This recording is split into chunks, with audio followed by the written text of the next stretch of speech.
Hey guys, hope you're doing well. What is going on? This is your host, Madman, of course. Who else would it be?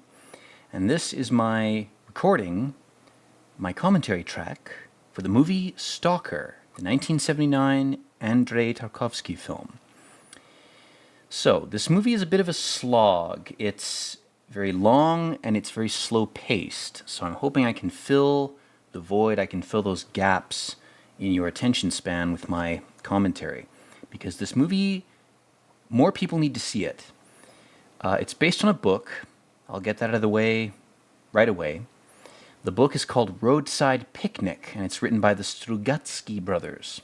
So a lot of Russian type shit that we're dealing with in this commentary. The book, I'll try to sort of blaze through the premise here because the movie doesn't really do that. The movie is very unforgiving to the viewer. It expects you to really draw a lot of things from it that it doesn't provide. It sort of serves you a gulag ration of gruel and expects you to derive, 80 grams of protein from it when that's just not the case. So, that shitty metaphor aside, what this movie is about, according to the premise of the book, and the movie's pretty faithful to it. It's visually a lot more stripped down than the book, but that makes sense because this is a 1979 movie. They didn't have Thanos purple-skinned bullshit CGI to hypnotize you with. They had real people in real places, and they did a damn fine job with it. So the premise of the book this movie's based on is that there is an area in northern Russia that the people in the book call the Zone. And this area was created when a meteor hit the Earth, or a ship crashed, an alien ship. Something happened. And then the aliens, or the beings from the meteor, whatever they were, they seem to have left. But the area that event happened in is permanently fucked. The laws of physics don't behave the same way, and there's weird shit that goes on in this area. So in the wake of this event, the Russian government shut the area down. They set up, barbed wire fences and military patrols and all this type of shit. If you sneak into this area, you can find what the stalkers in the book call artifacts. And what these are everyday objects. They're mimetic, normal things that behave strangely. They don't obey the laws of physics. For example, in the book, this is something that doesn't happen in the movie. It's a good thing to talk about while the credits are rolling here at the beginning. There's a character in the book that finds some batteries, like typical AA batteries, and they just never run out of juice. They're infinite. And these things are like priceless, and the guy who finds them in the book, he powers his car with them. He has an electric car that he's jerry-rigged together, and it uses these infinite energy batteries that disobey the laws of physics completely. And these are things that are pilfered from the Zone, because you have to sneak past the military barricade to get them. So this opening title crawl, it's basically just summarizing what I just told you, that there's a zone where weird shit is happening.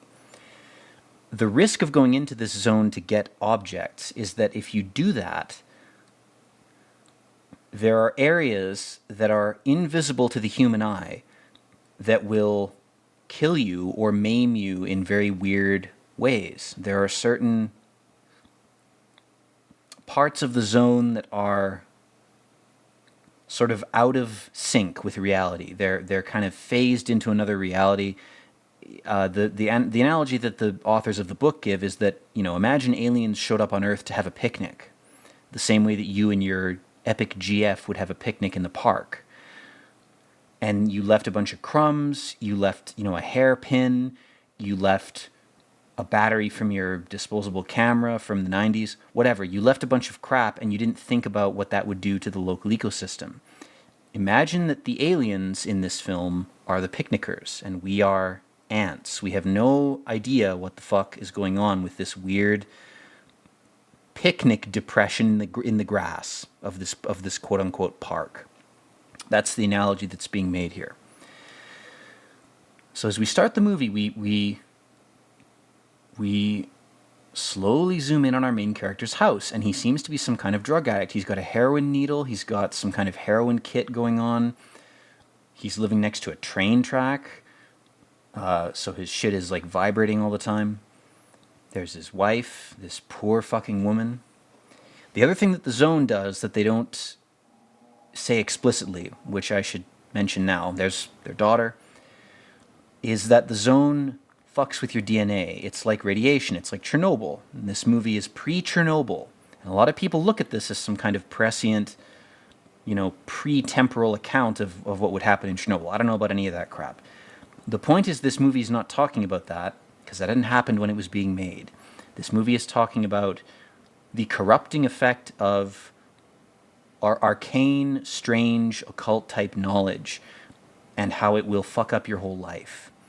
And it's also talking about if aliens do exist, in a science fiction, speculative kind of way, it could be that they're so far out of our understanding that even their garbage that they left behind after they came here for a vacation or had a picnic here would be so dangerous to us to even touch that it would fuck up our entire society because we're so removed from those beings.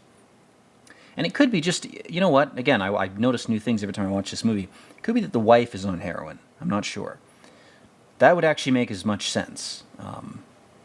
Again, we've got a sort of fish. You've got like a sardine tin, and we've got pills and a needle. She's obviously using some kind of drug, or he is, or maybe they both are. Maybe they're both heroin addicts, whatever. To cope with the burden of alien knowledge, they have had to permanently integrate drug use into their daily routine, or they literally can't get out of bed in the morning. That's potentially what this scene is implying. Again, I'm not making any sort of assertive critique or judgment about it. I'm just riffing. I'm just talking while I watch this. I don't use scripts for these videos, which is something I really should have clarified a lot earlier. I'm just watching this and talking, And again, he's in this shitty sort of decrepit apartment. The walls are fucking rotting. It's like his body is rotting, or his mind, because of drugs, because of the knowledge that he dared to steal from behind the military barricade. And he's getting up early because he has an appointment. He has an appointment with a couple of people, because this guy has been to the Zone, to the alien-contaminated area, so many times that he is now a guide. He functions like Gollum in Lord of the Rings, where he leads people in who want to see this weird shit. And he tries, anyway, to prevent them from being killed by the anomalies that are present in this area. If you ever played the game Stalker, any of the Stalker games, that they're directly inspired by this. So the mechanics in those games, this movie will make a lot of sense to you. The problem with this movie is it's overindulgent in some way. I think Tarkovsky was kind of up his own ass when it came to I'll linger on this shot for 18 seconds. That's a bit overindulgent, bro. You're not Kubrick. In some ways, you're better than Kubrick. But the overindulgency of a lot of these shots is a bit, again, this is 1979. The movie's made for an audience that had a totally different attention span. And that doesn't make them better or worse than, the one Zoomer who might watch what I'm saying right now. What it does is it betrays the era this movie was made in, where people didn't have a TikTok-based 10-second attention span. But I think even for the time, this movie was demanding in terms of how slow it is. It's very slow-paced. And unlike Tarkovsky's other film that's also slow-paced, like this, that I have seen, which is the original Solaris, this movie successfully hypnotizes me as a viewer, as a sort of millennial. This movie successfully grabs my attention because there's something eerie about it. There's something supernatural, there's something creepy, there's something haunted about it. And here we have his poor wife saying, "Where the fuck are you going? You tried to sneak out of bed, but I was awake. And you promised me you wouldn't go to the fucking alien zone again. You promised me you wouldn't read any more esoteric texts and get more insane, but you're going to do it anyway, aren't you? You're going to break your promise to me. And he's like, I'm trying to make a living, like he gets paid to do this, but she can't handle it. They've already had a kid. And the kid, I'll spoil it because it's not really a spoiler, the kid's legs don't work. They're paralyzed from the legs down because of his exposure to the alien radiation of the zone. It fucked up his genetics to the point where when they had a kid, the kid came out fucked up. And maybe that was just random chance, but in this movie's context, these two characters, this husband and wife, the husband is willing to concede that it was the zone, and the wife blames the zone for the mutation that made their kid a cripple. And so she's saying, how the fuck are you going back again? And he's like, I'll be back soon. And he just got out of prison, too. Yeah, that's what she's revealing here. She's like, the last time you snuck into the fucking zone, you got locked up in a gulag for a decade by the military for sneaking into the alien forbidden knowledge Faustian zone. And he goes, knowing what I know and having seen what I've seen, everywhere's a prison. So he's being a bit of a selfish prick. You know, he's not really caring that much about his wife. He's kind of being a bastard, to be honest. He's being a bit of a dick in this scene. I will say it. Closes the door on his daughter's face right there. God damn. And when you watch this, you got to watch it with subtitles, obviously. I'm assuming you're doing that if you're watching this at all. If you're not just listening to my voice for some fucking reason. If you're watching this movie, you should be able to hear the Russian. And it does add something to be able to hear them speaking in Russian, that ancient Slavic language. It's a fork of the sea peoples, Cthulhuid, vampire squid, ink language that washed up on the shores of northern Europe, and the ink bled its way into Russia, and it made them speak like this. And then the other fork of that little ink bleed influenced all the European languages. So these people are, in a way, they're kind of cut off. They've kind of been, and I'm talking about Russians, they've kind of been in sort of an evolutionary cul-de-sac, a linguistic cul-de-sac for a very long time. The fact that this language has survived, it's not to say that we should kill, rare languages. It's quite the opposite. It's that this needs to be preserved. From a linguistic archaeology standpoint, this language, Slavic, is extremely rare and very ancient, and it's dying out regardless of what happens geopolitically. And if you really want to stretch your brain and recontextualize the war that's going on right now with Russia, it could be that it's a war to preserve the Slavic language, because that language is dying out. The Russian government as it exists is going to collapse in on itself in a way that could erase that language from existence. And the archivists of the D&D game we call reality are looking at it going, well, we have to save this language. Whatever we have to do, whatever illusory wars or fake conflicts or exaggerated shit we have to magically summon up, we have to do it to save this language. Because a unique language is a rare thing, and it's not just a fetish object. It's not like a gem you would collect or an old coin you might, find with your metal detector. A language is a way of thinking and existing, and that way of existing might be useful in the future. If we're trying to agglomerate everything into some kind of digital utopia, the digital utopia will suffer if it has less data. If the languages we use to communicate are limited, the more limited they are, the more limited reality will be if we're trying to make a nested virtual heaven that everybody can upload themselves to at some point. There's a quote from a theorist named Ludwig Wittgenstein, and he said, "The limits of my language mean the limits of my world." Think about that. Even the language you think in. When you think in your own language, right? Your mother tongue. If you know multiple languages, you're going to think in terms of the language that you grew up with. That language is a series of glyphs that have symbolic associations. And it influences, that language that you grew up with, influences your ability to think. You might not be able to think certain thoughts if those thoughts weren't symbolically written into your language. Think about that for a second. That's nuts. You know, it's hard for me to describe it in a more coherent way than that. But this movie is trafficking in these things because it takes place in a sort of dystopian future where Russia is collapsing. And these people are going into this alien zone because it's one of the last things they can do to make a living. And the characters we have here, I skipped over their dialogue a bit, but it's not super important. We have a writer and a philosopher.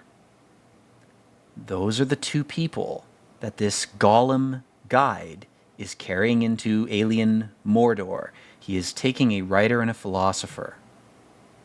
And a physicist. Excuse me, there's three people. Pardon me. There's a physicist, a philosopher, and a writer. If you've ever seen the movie Contact with Jodie Foster, she says they should have sent a poet to the epic alien contact thing. This movie predates that by 30 years. And it's smart enough in its construction of its premise to have a philosopher and a poet and a physicist. Those are the three astronauts that you would want to take to the alien territory. And they're just random people. They're curious, almost to a fault. And our golem guy, here he's checking his watch. He's checking it because he's cognizant of the military patrols. There's a lot of subtle shit in this scene. Of course, they're all drinking because they're Russians, of course. If the potato vodka, I have to have at least a bottle of vodka per day, or I will get shaky and paranoid and sick. I am addicted. So, our guide is checking his watch.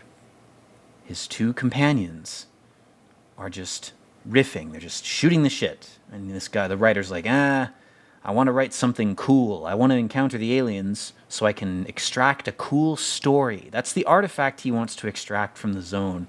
It is not a physical thing, it's a narrative. He's like, I want to bear witness. I want to look at this alien shit and try to tell other people about it in a story.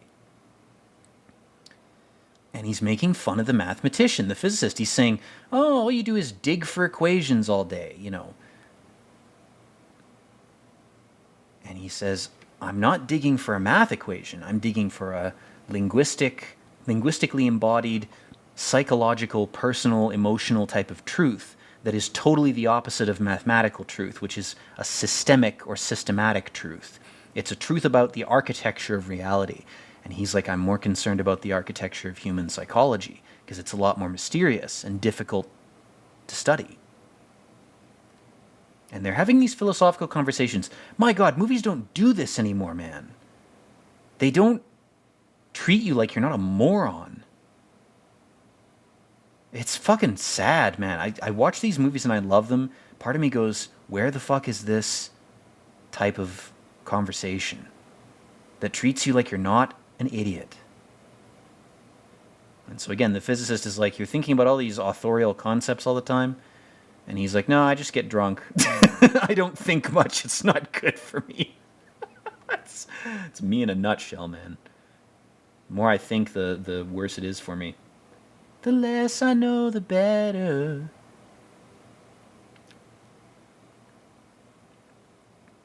And so finally he asks the professor, he's like, why did you end up here? What is your reason for going into hell, for going into alien hell? Maybe it's only two characters and I'm off base. I'm sorry, guys. I haven't watched this in a couple of years. But, of course, he's making fun of the writer by saying, if you're a famous writer, you must have a bunch of hoes macking on you. And he goes, not really. He's like, are you out of ideas? What, are you out of ideas? And he goes, well, yeah, why else would I be going into alien hell to get Faustian ideas from weird shit? Of course I'm fucking out of ideas. But he kind of trolls him. He's like, you're not really a famous author. Maybe you fucked a few random people because you wrote a book, but you're just as desperate as me.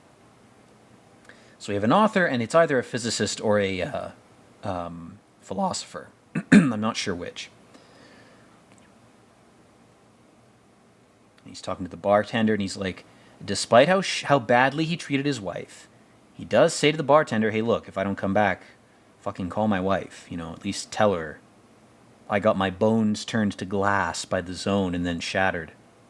I was born with glass bones and paper skin. Every morning I drink vodka and break my arms. Then, in the evening, I drink vodka and break my legs. And then in the night, my alcoholism-induced heart attacks put me to sleep." Man, oh man.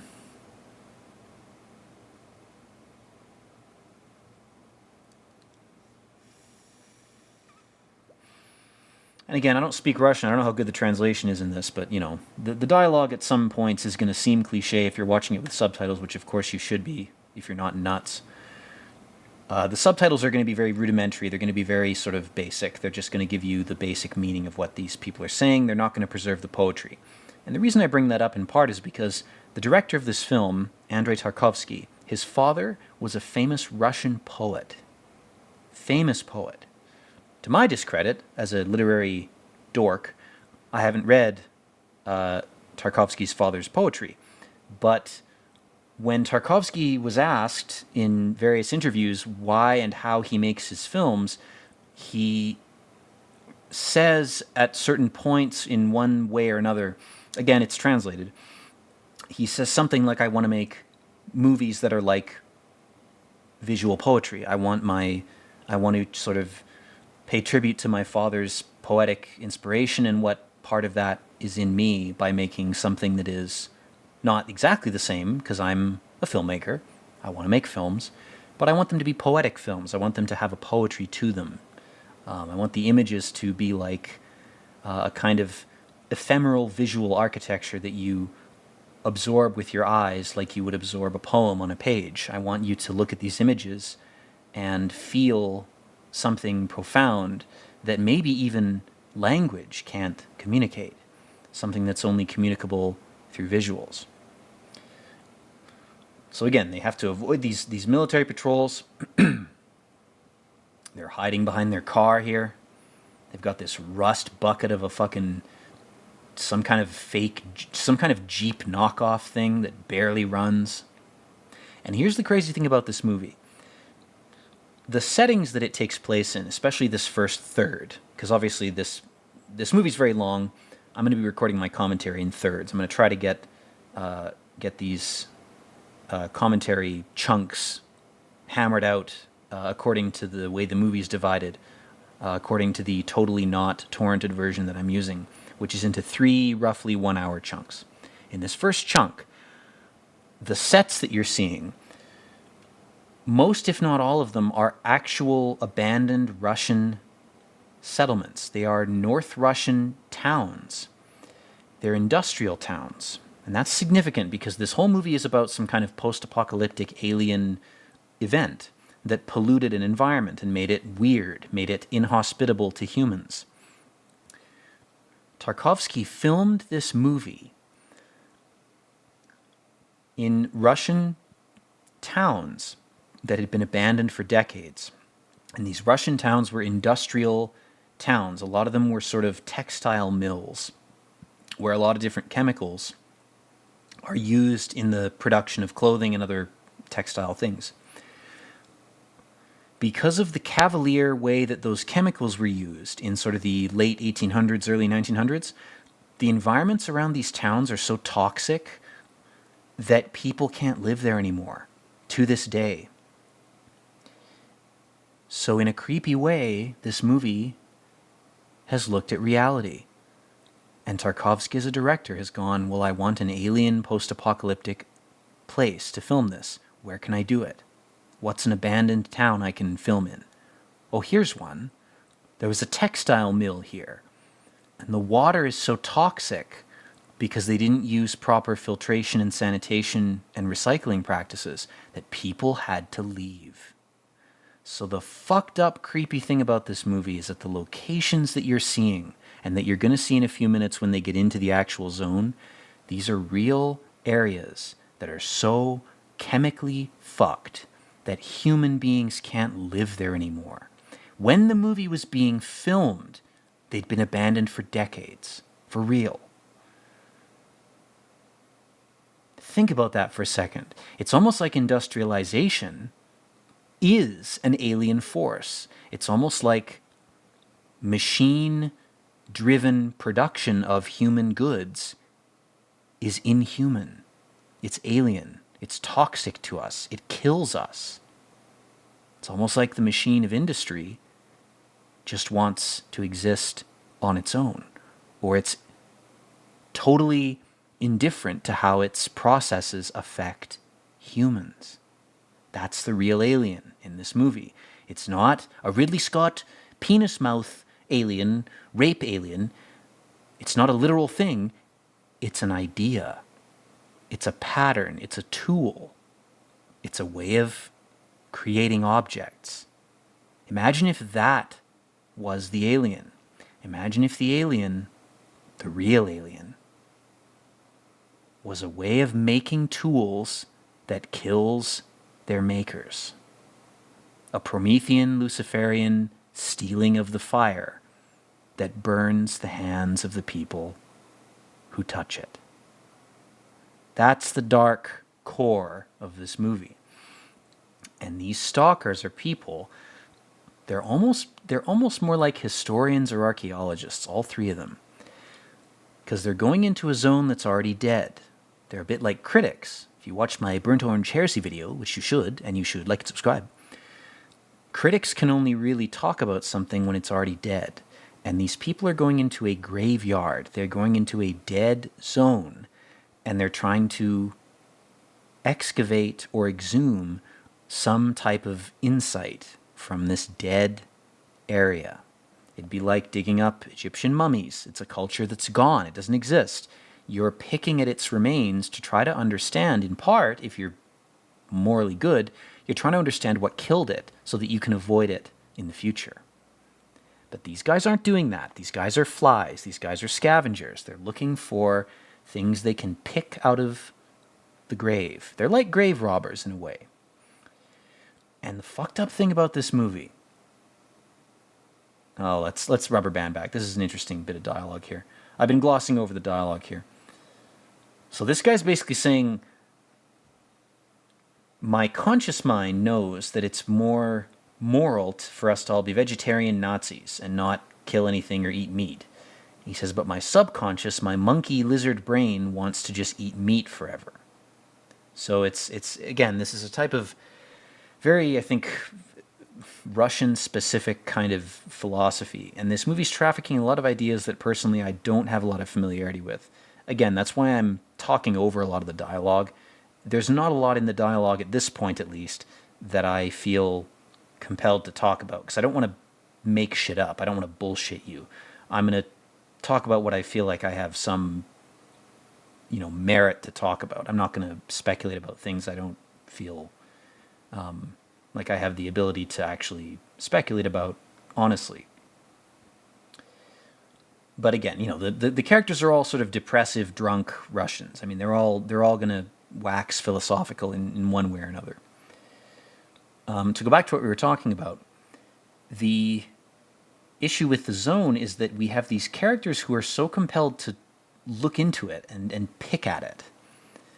And it doesn't really matter what their motivation is. The problem is that they keep going back. And there's a danger that if they learn too much about the zone, they're going to spread it.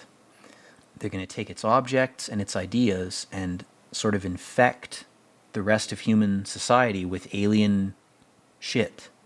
And again, this movie's kind of vague, and the book is also pretty vague about what the zone is, because the characters in the book, even the agencies, the Russian government agencies, they don't know what this is. They're totally in the dark about it. And this Stalker guy, he might know a little more, because he's been in and out, in a clandestine sense. But this zone is dangerous because we don't know about it. We don't know what it is. And here, God, I love this scene. They're just trying to piggyback and sneak their way in behind this truck. And the military guys are like, what the fuck? You're not supposed to be here. They start firing at them.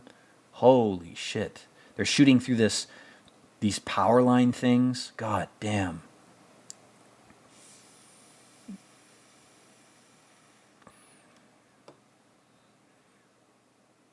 every time you go into the zone, you risk your life, which is why this guy doesn't do this often, and he charges a lot of money. You know, it'd be like if Gollum charged Sam and Frodo, like, you have to pay me 50,000 gold to go into Mordor.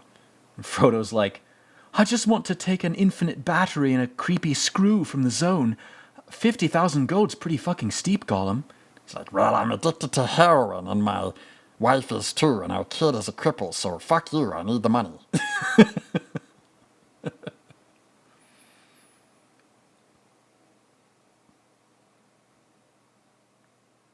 And again, these locations, even this place, it's an abandoned industrial area that Tarkovsky found. And what I wanted to say earlier that I forgot, which again, I'll fill the very long, quiet sort of parts of this movie with my own bullshit. When Tarkovsky made this film, and he went into these polluted areas, these abandoned Russian towns, industrial towns, the chemicals were so toxic that he was exposed to them. And so were his actors. And then, as if that wasn't bad enough, they used a shit film stock for the first attempt to shoot this movie. When they developed the film, it looked like crap. So guess what they had to do? Tarkovsky was so committed to making this story a reality. He said, I'll pay for more film stock and we're going back. And they reshot upwards of 3/4 of this movie. So think about that for a second. You drag these actors out in the mid to late 70s to a cold, desolate, poisonous, abandoned town to film a really sort of esoteric, weird science fiction adaptation of a weird book. And you spend however much money and time and all your actors' effort, and most of the film sucks. When you send the first few reels off to be developed, they're unusable. They're so bad. You can't even use them. He says, we'll just go back and do it again. So they went back again. Same director, same actors, to the same poisonous wasteland. And in the aftermath of this movie, after making it, he made a few more films, Tarkovsky did. He died of cancer. And 2 of the actors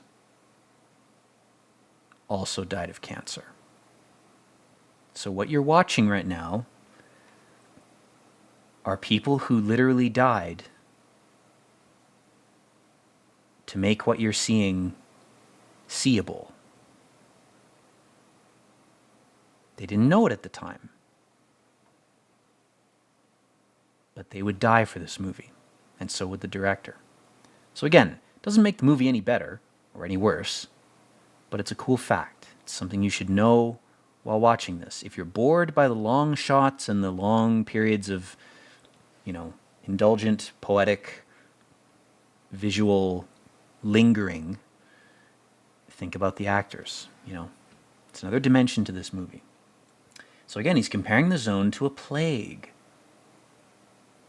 And the one guy he's touring, he's like, what are they afraid of, Why do they fear it? Because he's never seen the zone, he doesn't understand. He's totally ignorant of it.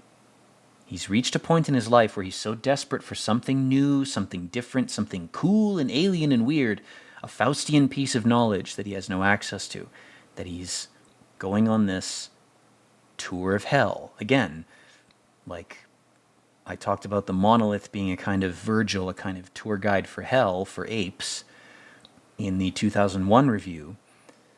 This movie does something similar. We have these characters who are at such a low point that they're like, I think I need to see a little bit of hell, or I can't go on.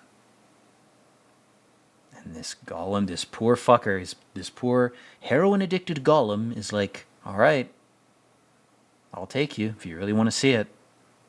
I'll be your Virgil. I'll be your guide. I'll take you to the garden that's just past the entrance to hell. I'll take you to just within hell's gates, and I'll show you the beginning of it. And if that doesn't scare you, God help you.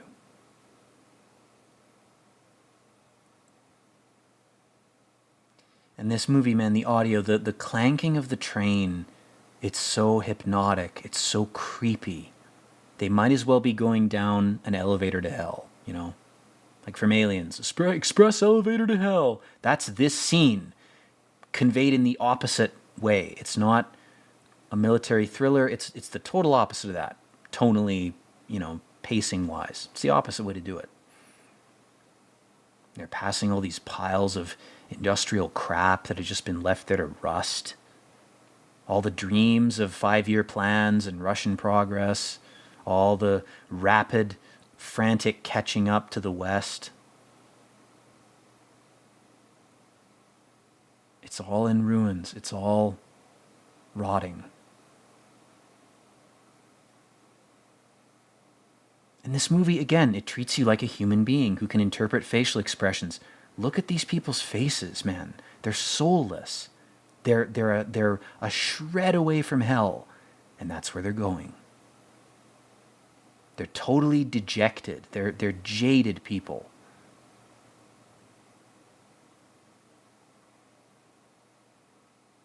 We're looking at this guy as if we're behind him, as if we're hovering behind him. We can see his bald spot. Very unflattering angle because he's kind of a piece of shit. He's down on his luck. He's at a low place in his life. This is where life has led him.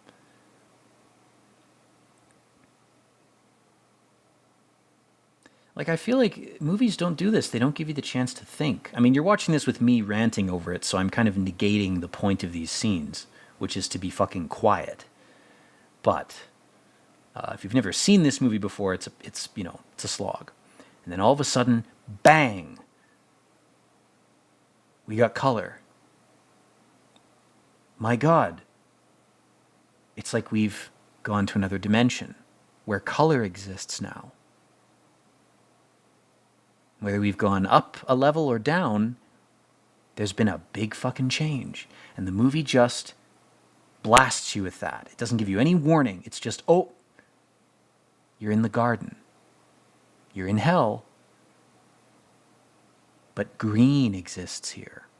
Whereas before, we only had a sepia-toned sort of realm of, it's like a waterlogged manuscript where the black ink is starting to look brown. The whole tone of the movie up until this point has been this brown and white sepia.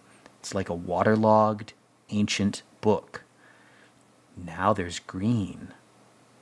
But green is weird. If you've been saturated in that sepia-toned, dystopian, Russian town, you haven't seen green. And green is weird to you. Green is alien to you. Just that other color. Because there's not much else in this part of the movie other than green. Like, if you take the green out, it's just brown, gray, black, and white. The sky is foggy, it's white. Everything else is brown or gray. Again, I'm not an expert in color theory or anything, but, it's a pretty stark sort of wake-up call when suddenly you're slapped in the face with a third color. You've had nothing but brown and white, and all of a sudden you've got green.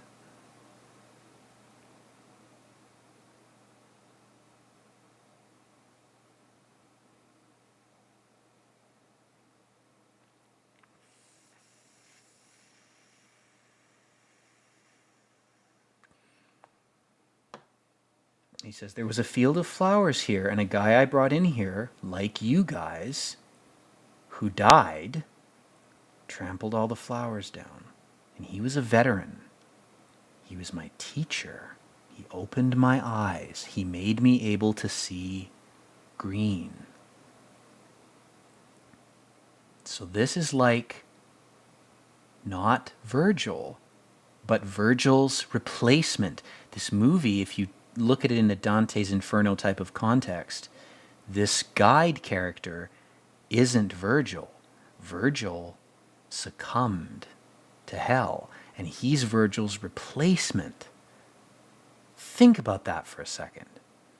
If you know anything about that narrative, Virgil was a Roman poet or a Greek poet who led Dante into hell to give him a tour. He was the monolith. This guy's saying the previous monolith cracked. He failed.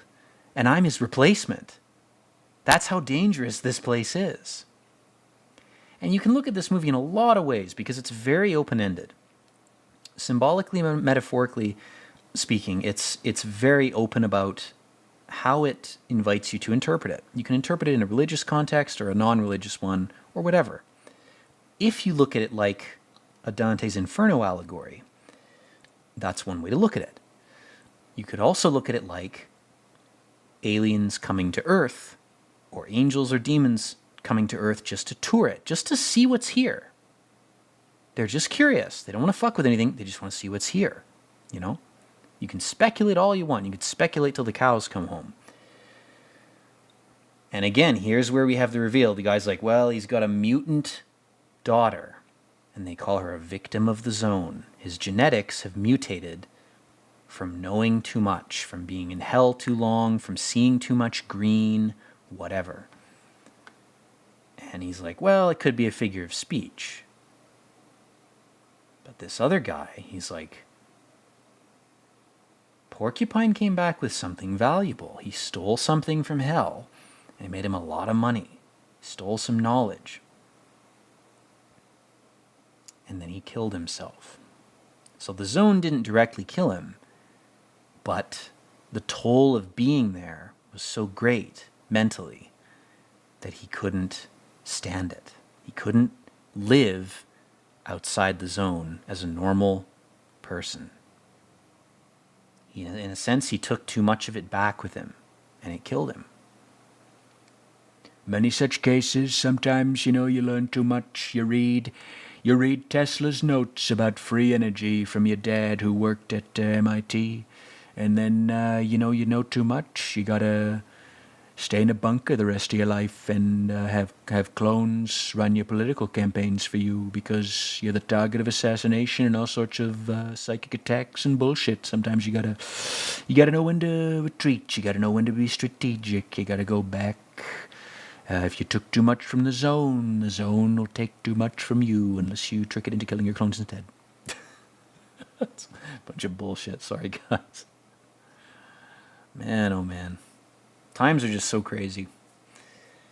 So many different narratives flying around. It's like being in the zone. And this guy's so happy. My God, he's like, I don't even need heroin. I just need reality. I need real nature. I need to just touch the earth. He's got a little worm or a leech crawling across his finger there. That's a leech. Damn. Never noticed that. Fuck. Just things you notice after watching Stalker 15 times. There's a leech on his hand at 1 hour, 5 minutes, or whatever the fuck. But he doesn't care. That's what's brilliant about this movie. The characters are so relieved just to be out of Russia. To be out of their Russian shithole city. Just to get out and get into nature. It's such a relief, even though it's a bit hellish, it's a bit nightmarish. You're subject to all the different forces of nature that are mitigated or negated or replaced by urban life.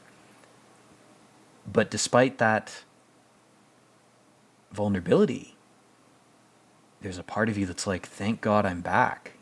Your ape brain, lizard brain is like, oh my God, thank you for coming back here. So he's talking about what created the zone. And they're like, we don't know if it was a meteorite. We don't know what it was. They just wired the place off. And that was it. And this gave rise to rumors that, like a genie's lamp, there's a place in the zone there where you can make a wish. And that wish will come true. It's like a tiny grain of heaven or some higher realm got stuck here. And if you get to it, if you can brave the tortures of nature, you can find a place where your wishes will come true. Very fantastical concept for a quote-unquote science fiction film, but this movie, especially the book it's based on, It's very much grounded in science. It's not meant to be a sort of mythical or religious narrative, except for that part about wishes coming true. It's all speculation because so many people come in here and they just die, and the anomalies that people see aren't analyzed because they're so dangerous. There's no data. Nobody knows what they are. Good Lord, the fucking power lines breaking down as he walks through them, that's real shit. That was not scripted. It's like one of our actors almost died when power line almost hit him in skull, but luckily he was not hit, so we keep filming. It's like the Wild West of Russian filmmaking, man. God damn.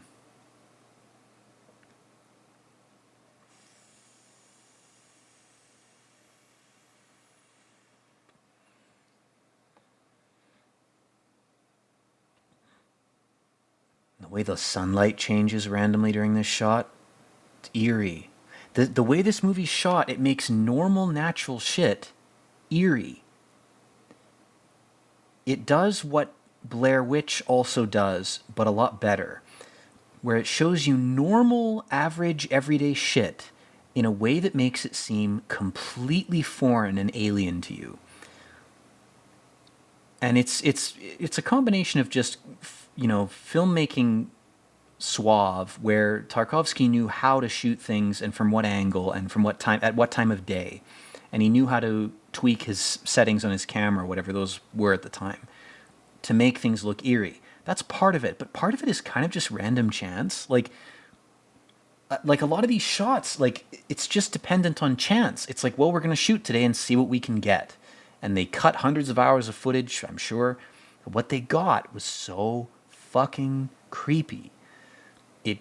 This movie will crawl under your skin, but it will take an hour and a half to do it. It's a very patience dependent movie. It's very demanding. Eat some edibles before you watch it. Drink some vodka if you really want to. If you want to Russian max while watching Stalker, get cocked on vodka and drink a Coke or have a coffee so you're going to stay awake, and then watch this movie because you will be vibing like the Russians were, probably also like the actors were. I'm sure these guys were half cocked half the time. I shouldn't say that. Maybe they weren't. Whatever. Eat a potato and take a shot every time you see a vista that is lingered on for more than 10 seconds. Don't do that. It will kill you from alcohol poisoning. Please don't do that. That is not medical advice. Now, this shot's fucked. Tarkovsky found this old sort of military field where there were all these vehicles, and he put a fake corpse in this car. This is obviously not a real corpse. But they filmed this in like there was some part of the movie that they had shot that didn't work out. Because like I mentioned, they used a shitty film stock the first time they tried to film this. And they had to scrap it. Like more than half the movie at least was scrapped. This sequence, I'm pretty sure, is a sequence that was reshot, and they did it in like an hour. And they only had like one chance to shoot it because either the military didn't want them near these old munitions, or they were running out of daylight. Something was going on. There was some time constraint for the filmmakers in real life that prevented them from being able to do multiple shots. And so they got this sequence really quick in like one take. Again, I know a lot of nerdy shit about this movie because I've watched it like 20 times. I love it. It's very good. And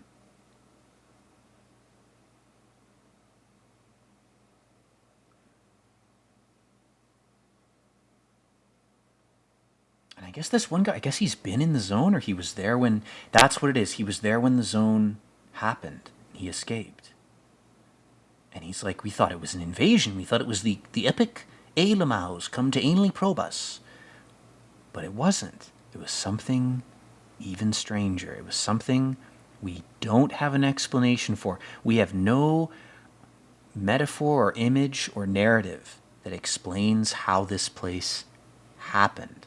Which, of course, if you want to sort of, take the easy allegorical out, it's about reality. It's about why are we even here in the first place on Earth? The zone is Earth, right? It's like, why the fuck are we even here? If you try to figure that out, you'll get progressively more and more creeped out the more fragments of truth you actually find, to the point where you will either die or you'll go insane and kill yourself. That's the implication. Again, it's a Faustian type of narrative. It's like, if the more you try to figure out, if you're not ready for it, even if you think you are, you might fuck yourself over. You know, you might become like these tanks. You're just rusting in a field for the rest of your life, you know. You're pretending to be a farmer when everybody's uploading their consciousness to, you know, this digital heaven, and you think you're being an epic trad fash rebel. You know, you're thinking, oh, I'll be Ted Kaczynski and I'll live in a cabin. Maybe that's the way to stay in hell. Maybe you have to upload yourself. I don't know. If AI wasn't being memed so hard, I wouldn't be thinking about these things, but AI is 95% overhyped bullshit. It's language sorting algorithms that they've been in development since the 60s. There was one in the 60s, there was one in the 80s called Ractor, and then there was one in the late 90s, early 2000s called PyProse, Pyprose. These are all language algorithms. That's all this is. The most obvious thing that impresses us is things that can rearrange language. Oh my God, it must have a thinking brain and a soul because it wrote a sentence. Wow, I'm a moron, so I'm impressed by that. That's been going on since the 60s. That's been in development since the 60s. Computers have been able to absorb human language and crap out a fake sentence that's plausible, that sounds correct for 70 fucking years. 60 years, excuse me. For 60 years we've been able to do that, okay? 55 years, whatever. Half a century, we'll call it. It's not impressive that we've iterated that. If an AI showed up and started, I don't even know. Again, you know, there's tests you can do, or, I mean, you know, there's Chinese room tests, there's Turing tests. At the end of the day, the creepiest thing is we don't even know what AI is. We have some idea of what we would think would appear to us to be AI, but we don't know even if what we've made is anywhere close to that. We can't even tell what we're even making. This movie talks about that type of thing. You're in a space, you're in a place that you don't even understand. You don't even know where you are, let alone what you're making out of things you find there. And the people, the stalkers that go into the zone and they lift out these artifacts and they go, my God, I found infinite batteries, or to use a real-world analog, we found the Antikythera mechanism, which is a Greek navigational tool. It's like 10 times or 100 times as sophisticated as we thought their technology was.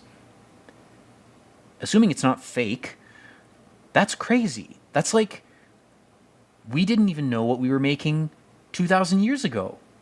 How do we know what we're making right now? We just sort of do shit unconsciously. And we reap both the rewards and the punishments of doing that. We do things unconsciously. Whether we're exploring in an area or making a tool or writing a book or making a theory or whatever. And here's where the guide goes, what the fuck are you doing? Don't dig around in this place, because there's random anomalies that will turn your bones inside out. Like they will kill you in ways that are unimaginable. And none of this is shown. None of this is, there's no epic CGI and, you know, Saw movie level gore where someone gets mutilated. That never happens. It's just suggested to you. So you, as a viewer, have to have, unfortunately, a brain and have to be able to imagine what might happen that isn't shown to you. And that's why this movie's it's really pointless for me to do a commentary about it at all, because 95% of you aren't even going to care what I'm saying. Probably most of you haven't even gotten this far. But the movie is, really, it's talking to an older generation of viewers and saying, you still have an imagination. Congratulations, you haven't consigned or externalized your imagination to digital HAL 9000 hell illusions. You can still imagine something more horrifying than a movie can show you. That means you have a soul. That means you know who you are, and you have capabilities to take in images from reality and reassemble them in your own brain. You haven't consigned that shuffling of images to a fucking AI yet. You're still a person. So, again, this movie's from it's from a different time. But even if one of you appreciates this, hey, how you doing? And then he pours out the guy's booze. Holy shit. It's the worst sin a Russian could commit would be to pour out the alcohol into the grass. The guy's like, are you kidding me, dude?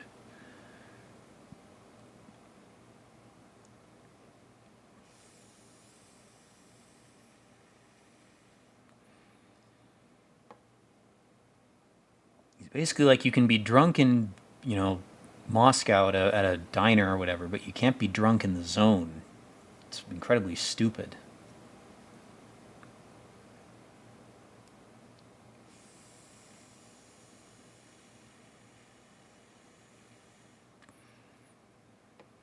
He's like, if you really want to wander into hell without my guidance, I'm not going to stop you. In fact, I can't stop you.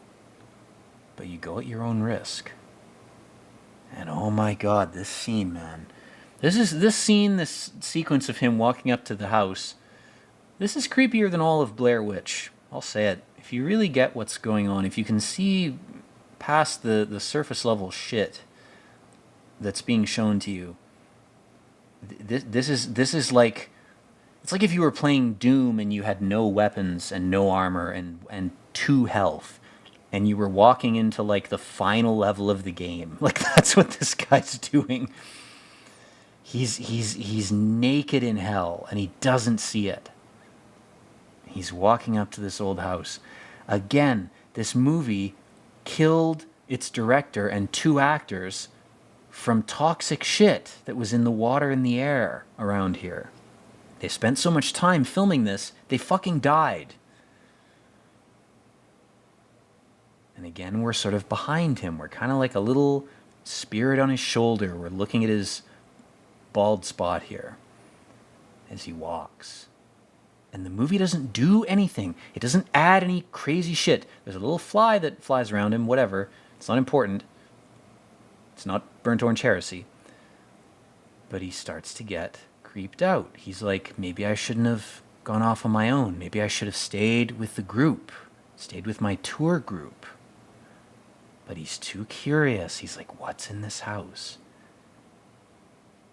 And Tarkovsky just turns on the camera and he just leaves it. And he says, the wind will be the evil thing. The house, a little black cobweb passing over the camera, will be the demon. It will be the alien. That is a real thing. And because I'm filming it, because I'm showing it to you in a certain context, you're going to draw out of it what I, as a director, want you to draw out of it. He's putting a spell on you for fun. He's performing a magic trick. And just that line, don't move, you're in danger. And their performances, that's enough. That's all you need to imply danger. Just a human face making an expression. Just a gust of wind and an empty doorway. A black doorway where a cobweb drifts down. That's all you need. It's the most minimal kind of... I mean, the level of artistry is so high. I mean, Tarkovsky, in a way, he's kind of flexing. He's like, I don't even need any effects at all. I'm such a good filmmaker, I can make you creeped out by just random natural shit happening. It's in part what he's saying. He's being a bit egotistical, but this movie is so good, man. He freaks out so much. He's having a fucking nervous breakdown. He's like, don't leave. You've paid me to guide you through here. You're not taking my advice. I don't even want to keep going because you guys are being stupid. You're taking crazy risks because you don't know what the fuck you're doing. And again, he's saying nature or reality or the zone, it's a complicated system. There's traps everywhere. There's poisonous plants. There's poisonous animals in nature. There's cliffs you can fall off. And he says, because there haven't been people here, because there's no urban settlement, there's no city, he's like, nothing's been watching this place. We don't know what's mutated. We don't know how nature has changed or transformed to oppose us because we haven't been here. We abandoned this place.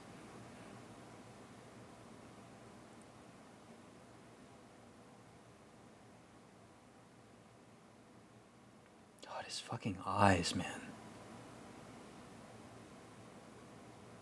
It's capricious, but it's what we've made it with our condition. He's talking about human perception. He's like, our perception of nature as conscious beings, it doesn't make us less afraid than we were when we were just unconscious apes. It makes us more afraid. We have a whole other dimension of fear that we have to contend to. And we have a whole other way of misinterpreting nature. It's not that conscious beings are smarter and can navigate nature better. In some cases we can, but this is the opposite side of that take on being a conscious person, is that you're actually more vulnerable because you see the world in another way. You know, that a monkey or a lizard doesn't see it. You see it as a human. And that means you can be the author of your own doom. You can make mistakes based on over-interpreting things, over-interpreting patterns, whatever. Again, I'm sort of riffing on this thing. You know, this movie is, again, I'm reading a translation. You know, take everything I'm saying with a grain of salt. You know, this is not some sort of gospel truth. This is not a well-researched essay. This is me just letting myself free associate and riff while I watch this. But I've seen this movie a bunch of times and I love it. I love watching it in the middle of the night, quietly. It's a sort of meditative exercise. It's a very good movie to watch if you want a movie that doesn't try to sort of sensorially rape you with fast-paced, flashy crap. If you want a movie that's actually trying to tell you something quietly, like an elder in the tribe might communicate to you an old story from your ancestors, that's what this movie is doing. That's the vibe it's sort of on. And he's got these, I love these bolts, man. They're like, you know, it's like he's trying to trigger landmines, you know.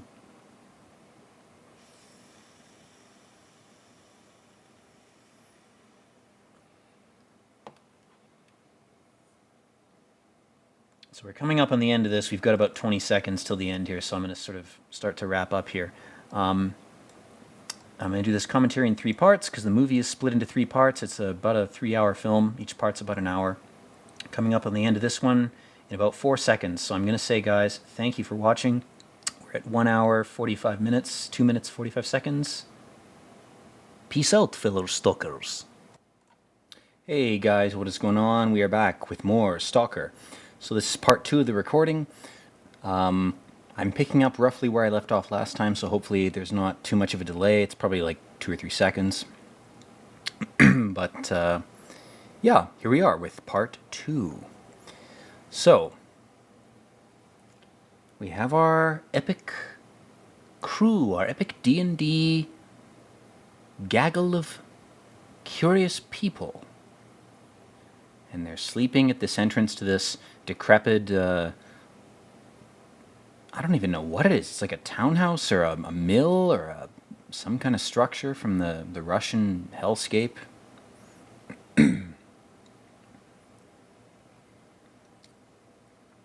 again, the result of these actors having to lie down in these poisonous, swampy environments was that 2 of them died, and the director died as well of cancer. We have sort of a moon-shaped well. Interesting symbolism here. There's some of the Tarkovsky symbolism that, starting about here, I'm going to pick this as an arbitrary starting point. This obviously is meant to represent the moon. There's a moon-like shape to it. It's silver and black. There's ripples that look like craters and geological features. It's clear that Tarkovsky was trying to evoke some kind of lunar imagery here with this lingering shot. Again, physically, in reality, this is an old well. And our stalkers have thrown something into it, or something has fallen into it. That's the implication, I guess. But again, very long shot lingering on this well here. It's almost like he's summoning up lunar imagery to imply that the moon has something to do with the alien stalker picnic radiation area that they're all in. Perhaps aliens come from the moon. Perhaps the moon is an artificial satellite or an alien ship that entered into Earth's orbit in the 1300s. But that's a bunch of bullshit. Don't listen to me. I'm insane. So we have our Gollum guide. He's carefully fucking squishing and squeezing his way around these corners, man. He's trying not to touch anything. Ironically, how the actors behave in this, as if there's an invisible force fighting them, it's true. There's actually toxic shit that they're trying to avoid. This movie, again, it has a dimension of hauntedness that is, it transcends any kind of Reddit meme meta aspect of like, don't you know that we're in a movie, comrade? It's like, no, you're not in a movie. If there were no cameras running and you were doing this, you'd still be poisoning yourselves. That's the horror. Is if the cameras weren't running, you'd still be dead. That's fucked, man. That's insane. So I'm going to try to... for some reason my subtitles aren't working. Hopefully that's a temporary thing. See if I can fix that. If not, I have a basic idea of the plot progression from here. But again, I haven't watched this movie in a couple of years, so if I don't have the subtitles, I'm going to be behind. Okay, here we go. All right, now we've got him. So he's describing, okay, the room that we're all looking for, the room, the genie's lamp, the nexus of the genie where we can all get our epic wish. Here's the point we're at now, and here's where it should be relative to our position. But the zone doesn't obey the laws of physics. Things change. It's like a maze. It's like a Minotaur's labyrinth. Everything reshuffles itself as you navigate it. The Minotaur changes the configuration as you progress through it.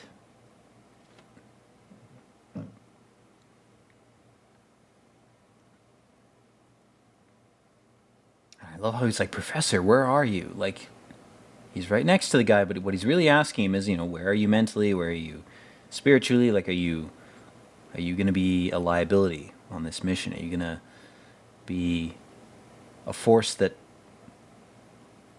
magnetizes us off course, or are you going to be something that helps us to progress? So this lake, this is important. You see the foam on top of this? That's industrial waste. The smoke in the air, also industrial waste.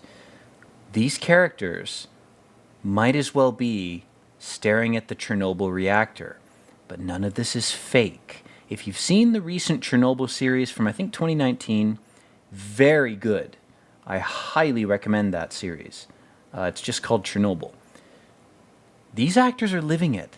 This movie is real. There's no bullshit. There's no CGI. There's no fake smog. There's no smoke machines. That brown water and that lake with chunky foam on top of it is a real industrial poisonous hellscape that these people are navigating. I can't stress that enough. This is real shit. This is back when filmmakers and actors had balls, or else they were just ignorant of the danger. Regardless, this could not be remade, okay? I mean, these guys are being soaked in textile factory chemicals right now. They're being saturated by them, and they don't even know it. I don't think the director knows it. Here is the dry tunnel. Yeah, it's very dry. It's a local joke. Normally one has to swim here. I'd voice these guys, but the dialogue is badly translated. It would be a mess. Or else I'd indulge my impulse to implant voices onto these people. You've got all these dead lanterns, these unlit lanterns, man. No scene from any of the Fallout games is this bleak, and this is real. This is the real Fallout. These motherfuckers are playing Fallout in real life. And they're like, fuck, how did we get separated? One of our guys isn't here.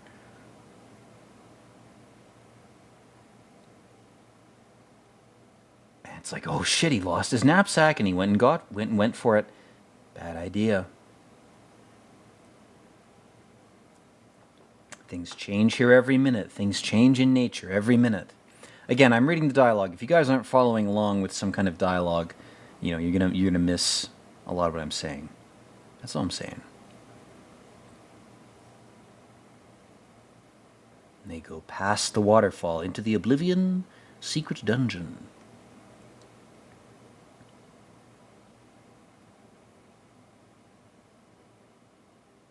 And there's hot coals like a fucking volcano. Like, I don't know how they arranged that. That's fake, obviously, but they put some effort into that, man, to have those coals flare up like that. Must have had a bellows off screen. Then they pan over these tiles. There's a fucking heroin needle there. Some kind of vaccination heroin thing. There's another fish tin. Again, recall the imagery from the beginning of the movie where our main character and his wife are potentially heroin addicts. And the two objects we saw on their bedside table were a needle and a little fish tin. And this motherfucker's just there, he's just eating lunch. And they're like, how the fuck did you get here?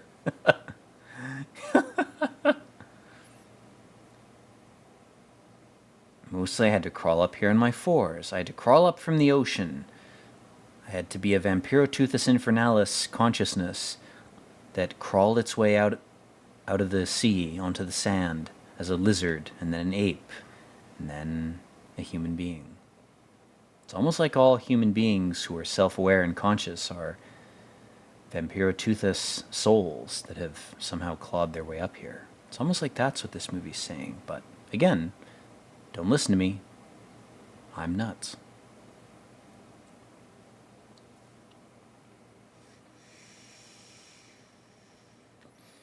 It's like, how could the zone let us through? How could evolution let us up here? How could this even be possible? How could we even be here? And he's got a toque that's ballooned out above his head like a cone head shape, like a squid head, like an Egyptian monarch depiction in a hieroglyph where they all have squid-shaped heads. Isn't that funny? How all the pharaohs have squid-shaped heads. I'm so sick of this shit, man. Just fucking tell everybody. What the fuck do we have to lose at this point, from being honest? We lose more from continuing to lie than we do from being honest. It's just sad at this point. People are making fun of us. People already know. He's made this little fire. I love he's got like a little fucking fantasy campfire going. It's like Baldur's Gate 3. It's like, light a campfire. Oh, but you have to put it out now that you're done. It's like, well, the professor's underwear is safe. That's what's really important. Don't stick your nose in someone's underwear if you don't understand it. Don't investigate someone's potential lies or deceits unless you're willing to accept the truth behind it. That's important. That's something I should adhere to more, but I don't give a shit, so I'm not going to. And again, this poor fucker, he's trying to find a spot to fucking rest. He's lying down in the swampy, polluted chemical slop. The goy slop moss, the goy slop swamp of reality. He's lying down in it. He's going to absorb all the fucking chemicals through his skin. This fucker died. Not this old guy that we're seeing right now. The guy who lay down first. And this dude here. I don't remember their names. Forgive me, Father, for I have sinned. I don't remember the fucking actors' names. It's Kravgi Bobgadobsky or some shit. Like, I'm not Russian, you know. I'm ignorant. I'm stupid. Fuck me. Whatever. The point is that the actor in the tan coat, I don't think he was one of the victims of the environment that he's in. Now he says to the artist, you're only good for painting walls and public toilets. You're too slow. And here we have this dog. This dog, man. Anubis. Do I have to say anything more? It's Anubis. Look at it. And then he talks about purchased inspiration, as if you pay a cost to be able to be inspired. A blood cost or a soul cost, something. And then this scene where they pan over the polluted refuse. And it's like we go back to the sepia tone that's present in the industrial Russian town that these guys left to come here, but they can't escape it. It's still here. The pollutants are still here. The heavy metals, the chemicals, everything is still here. They can't escape it.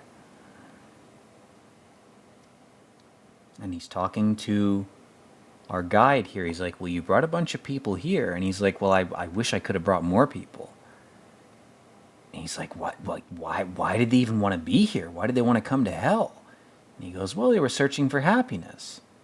And it's such a brilliant question. What kind of happiness? Is there only one kind of happiness? And our guide goes, it doesn't matter. Nobody is specific about it. And the other guy goes, I haven't seen a happy man in my life. And our guide goes, neither have I.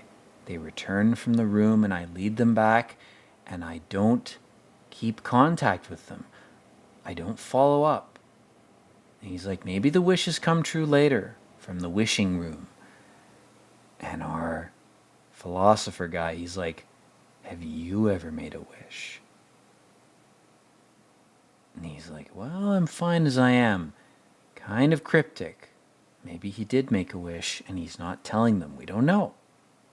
Again, we have this skeletal guy is asleep in a fucking sewer, and Anubis is sniffing at his corpse. Anubis is sitting down next to him, this black dog. I mean, my God, these are not contrived shots. That dog wandered onto the set.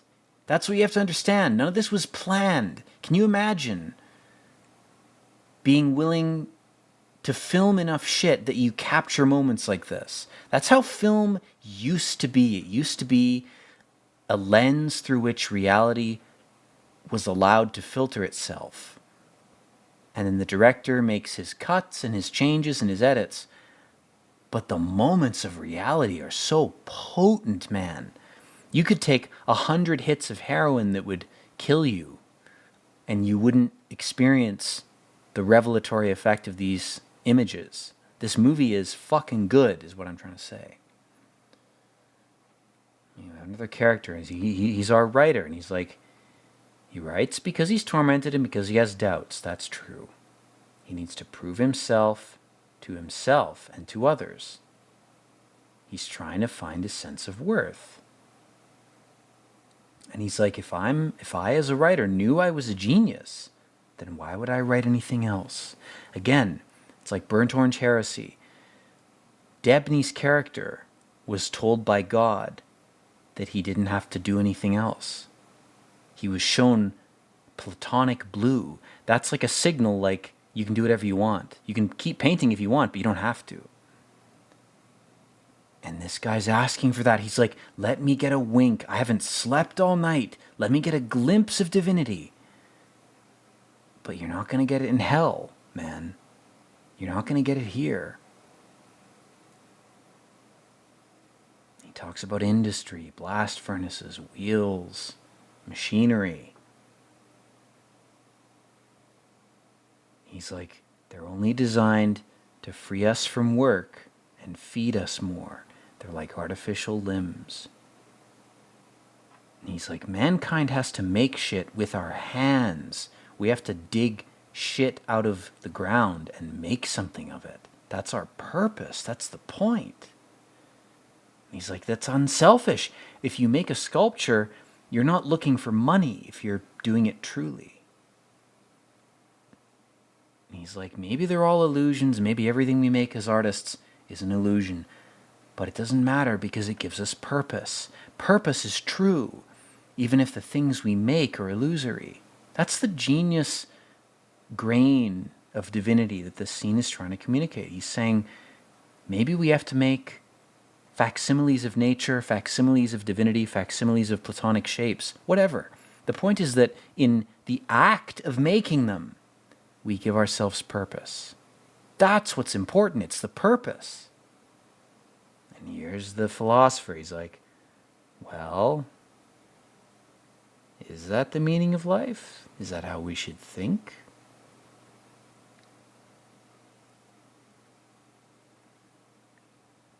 And our artist goes, well, you might be a professor, but you're an idiot. And then we cut to this. This is hell.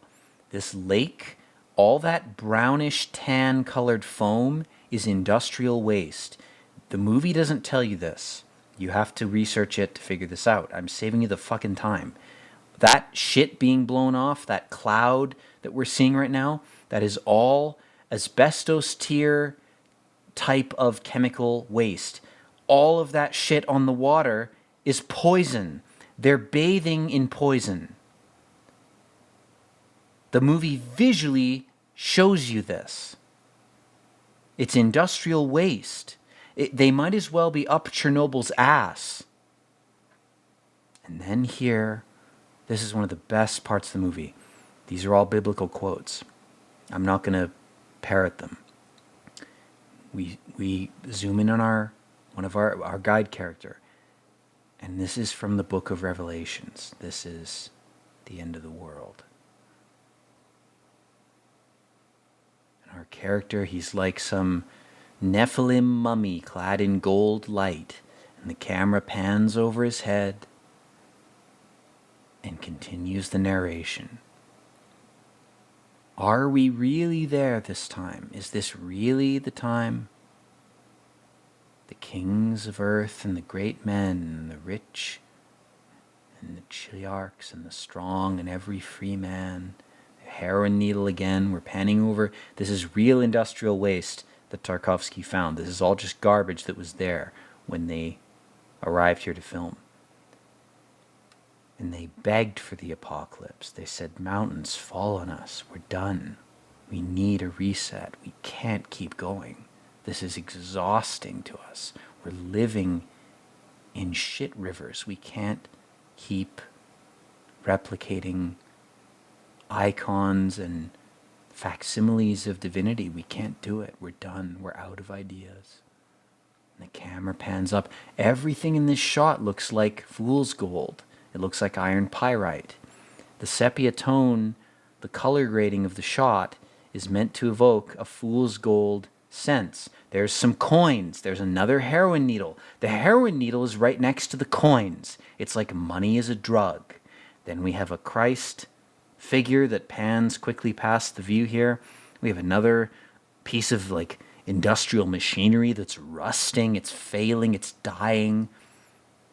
We have a gun with algae on it. My God, man.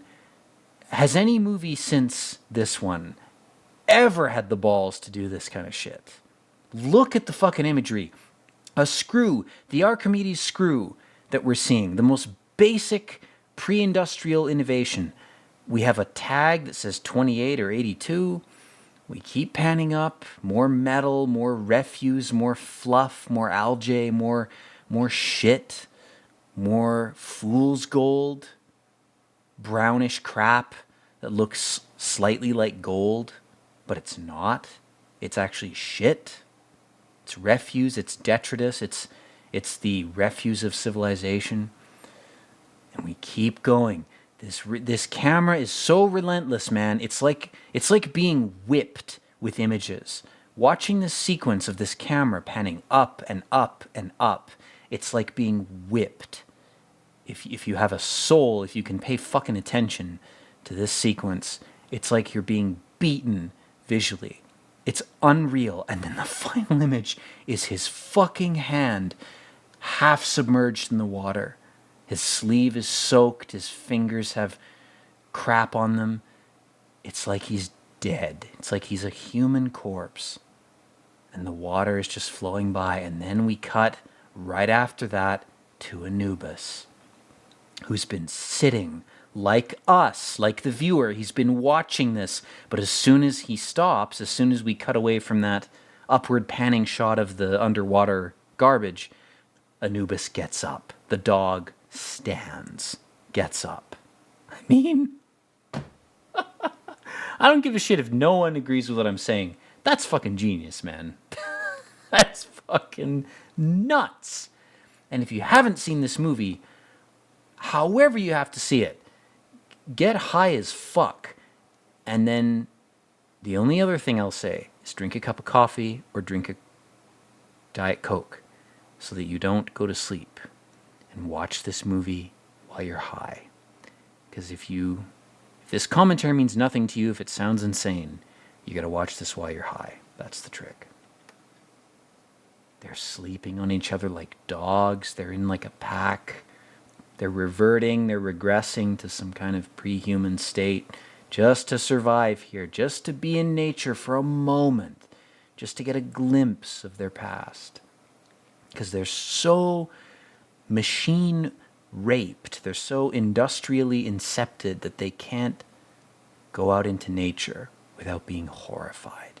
And they all have these piercing blue eyes, these husky eyes, these West Coast of Africa parasite alien mutation blue eyes. They all have them. Even our guide does. They all have blue eyes. Creepy, cold blue eyes. I mean, I have the same eyes. Most of my family does.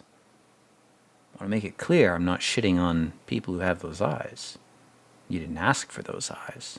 They're just your eyes. But in this movie's context, it's worth paying attention to everything. This movie is like Kubrick films, where you really do have to stretch your brain if you're not already crazy enough to be inclined to that. You have to allow yourself to make random associations in order to interpret this, because if you do that, you're going to enjoy the movie a lot more. You're going to appreciate it. And now they're talking about music. They're like, music circumvents language. It seems to sort of pierce emotion. It's noise brought into harmony. It's chaos made into order. And language is like that too. But music does the same thing in a different way. What's all this needed for? It's almost like he's asking himself and the others, why did we even want to be here?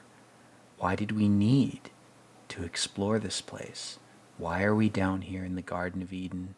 Why are we down here in hell? What drove us to want to be here? He's here. He's taken the ride. He's gone down. And even then, he's like, I don't even know why I did it. I was just compelled. Something forced me to be here. Something within me made me want to be here. So now we have the intestinal gut butthole tunnel. And he's like, do we have to go there? Do we have to experiment with anal stuff to reach enlightenment? Unfortunately, yes. There's no other way. I'm just reading the dialogue. That's what they're saying. Don't pay attention to secret societies that want you to do that. It's not necessary. It's necessary for some of us, but not all of us.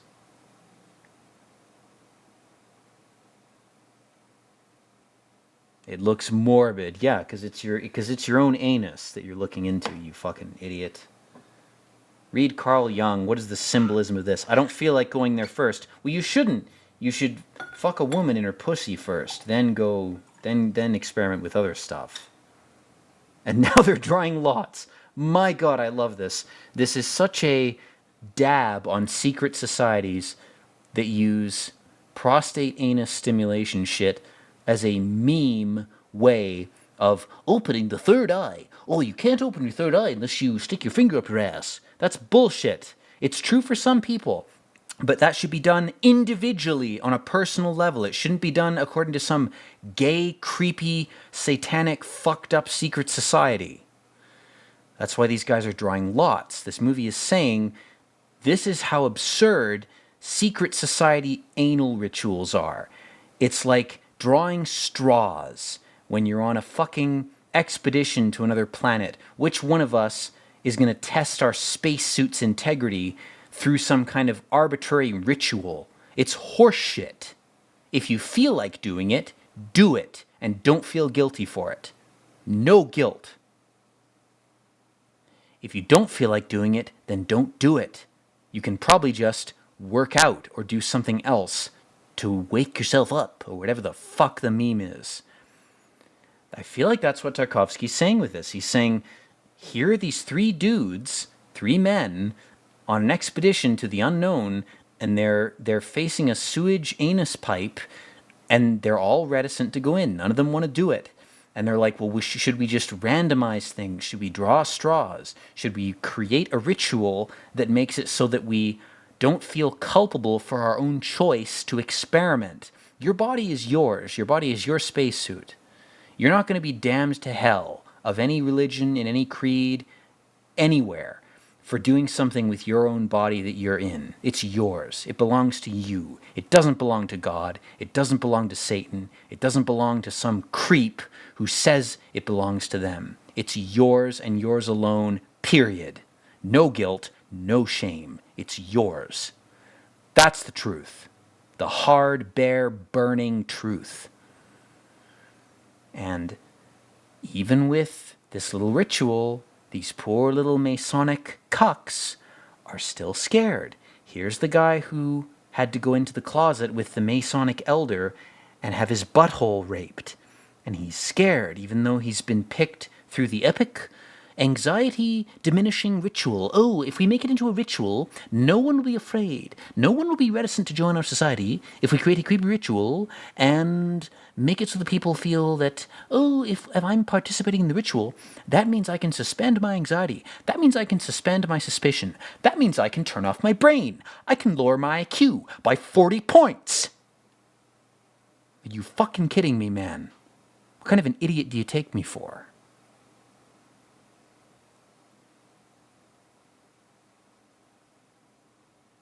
Anyway, our chosen character, he's going into the tunnel, he's going into the labyrinth,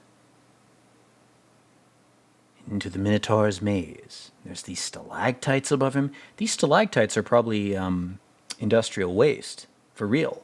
That's what's creepy about this movie. You know, all the occult shit aside, the creepy thing about this film is that the environments they're filming in, again, I'm going to keep repeating it because I think it makes it creepier every time I do. They're real. Those stalactites are industrial waste. He might as well be wandering around in the bowels of Chernobyl. He might as well be drinking nuclear waste water from a reactor. Because this area, this environment, is poisonous. And these actors died to film this film. The director didn't know it. It was not intentional. It was not an abusive thing. But they died to film this movie. And that's the real horror. They're walking through this shit. They're touching the stalactites. I mean, every step they take is a step towards death. And it's on film. It'd be like watching somebody walk really slowly into a fire pit. And it's like a 2-hour movie. And they get closer and closer to the fire, and then they eventually burn to death and die. That's what this movie's like. That's why it's so fucked. That's why this will never be filmed again. And it shouldn't be. Actors should not be treated this way. Directors should not be this ignorant of the environment that their actors are in. That should not be the case. Personally, I don't think that's a good model for making a movie. But they're in the literal bowels of this town, this sewer system, this decrepit sewer system, full of chemicals. Who knows what kind of shit is in here? Benzene, arsenic, whatever the fuck. Whatever they were using in this town. I don't know what the industry was specifically, other than what I did read years ago was that these were textile production towns. So I'm guessing whatever chemicals were used to set or bind cotton or dye into items of clothing. That's partly what's here. But we have one of our characters, he looks back. Look at his face, man. Like, again, you know, part of me is romanticizing this movie. I'm nostalgic about it. I overvalue some of the shots. But if you understand what the implications of this movie are, the shots mean something. They actually, that's the thing that this movie does, is it establishes a context that's so heavy that every time the actors look at you, you feel something. Your emotions are actually summoned up. They're actually triggered in a controlled way. Whereas with modern movies, it's all fluff and spectacle. It's like you know how you're supposed to react emotionally before you see the scene. You know, before Thanos raises his fist with his epic gauntlet of gems, you know you're supposed to react with a gasp. This movie, you don't know how you're supposed to react. You're following these people as if you're in the tunnel. You're in the bowels of the polluted world. This is you. You are these characters. You are navigating this labyrinth right now. You're being dribbled on by toxic shit. That's why this movie's so fucked, and why I don't think it'll be made again. I don't think any movie will ever be like this. I mean, it's just, there's so much intentional stuff that was done right, combined with unintentional stuff. It's like magic. It's like a determinist alignment of reality with human intent to produce something that is almost inexplicable. It's almost like this movie shouldn't be here. It's too good. I mean, look at his face, man. He's horrified. And all he's looking at is a door. That's all that's there. He's so cognizant of the dangers of the zone that he's afraid of a door. And the actors are performing so well, man.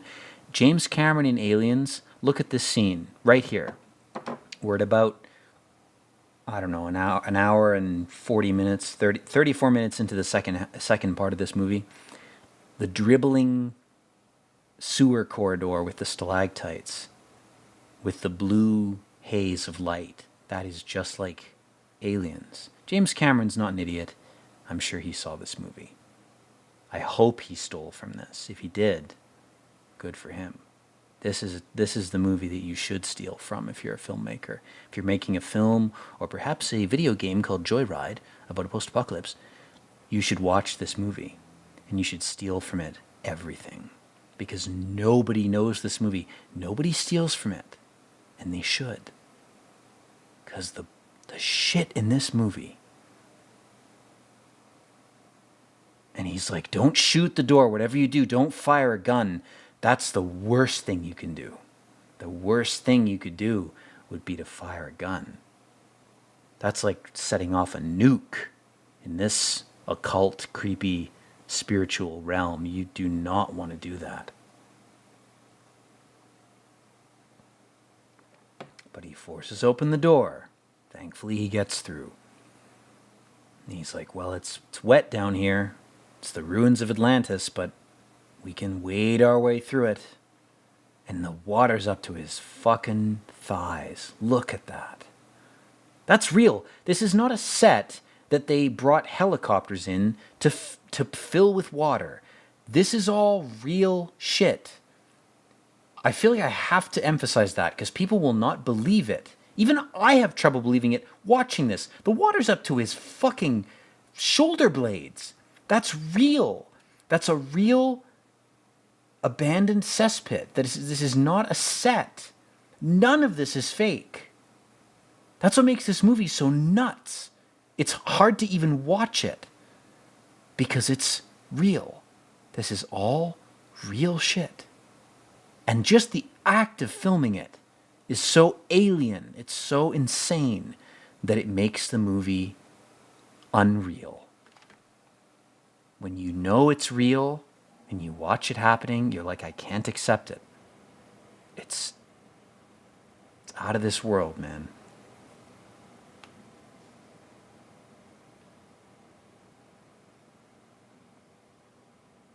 He's like, well, I have a poison in me. I have an ampule. I have an implantation. I have a little collar around my neck. If I'm going to suffer in hell in some eternal trap here, I can press a button or I can break a capsule. It's a cyanide capsule. And I can kill myself. And here our guide, he finds the guy's gun. And it's like he wants to take it, but he resists the urge. He goes, I'm going to hide it. Because it won't help us. It's tempting. It's powerful. It's beautiful in a sense. Guns are beautiful machines, beautiful things. They're swords transmuted into something more elegant. They're fire tamed. They're so beautiful. But if you're in the zone, if you really want to go and get your wish into the genie's sandy lamp, you can't take your gun with you. They won't let you in. It won't work. And if you live in a society of people who are addicted to guns, they're going to be left behind. Not because of politics, not because of individualism versus whatever. It's because the real gun is your mind, your psychic abilities. That can level continents. Why would you need a lead projectile if your brain is capable of sinking a continent? Watch Akira. You can find the 1988 dub, by the way, which is the best dub, online. You just have to search for it. You play it, you start the movie, the visual movie that you're watching, whether it's a Blu-ray rip or a torrent or whatever. You wait 5 seconds, then you pause it. Then you start the audio that I'm talking about, the 1988 audio track. It has to be 1988, not 87. You play that, then you click play on the 5-second advanced copy of the visuals, and the movie will sync up with the audio. It's beautiful. The reason I bring that up is that whole movie is about psychic powers. Psychic powers are far more dangerous than bullets or even nuclear bombs, which may or may not be real things. I don't know.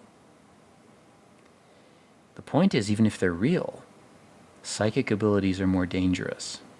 And what this movie says about going into the zone, going into this alien, polluted environment, is that guns are not going to help you.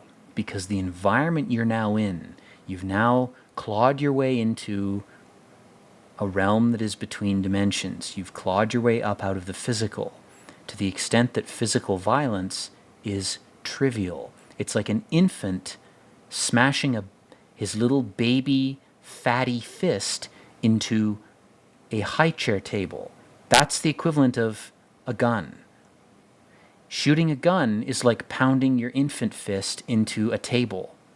That's how laughably infantile that is. In the context of this movie, it's your mind that is your weapon. And if you can't wield it, you're either going to be consumed by it, or you're going to be consumed by somebody else who has a better ability to wield their own mind against you. That's the new warfare. That's the new weaponry. That's the age we're very quickly sliding into, and if you're not ready for it, you got to get out of here, one way or another. Now, one of our characters, he's sitting next to the well, and he's talking about the value of knowledge.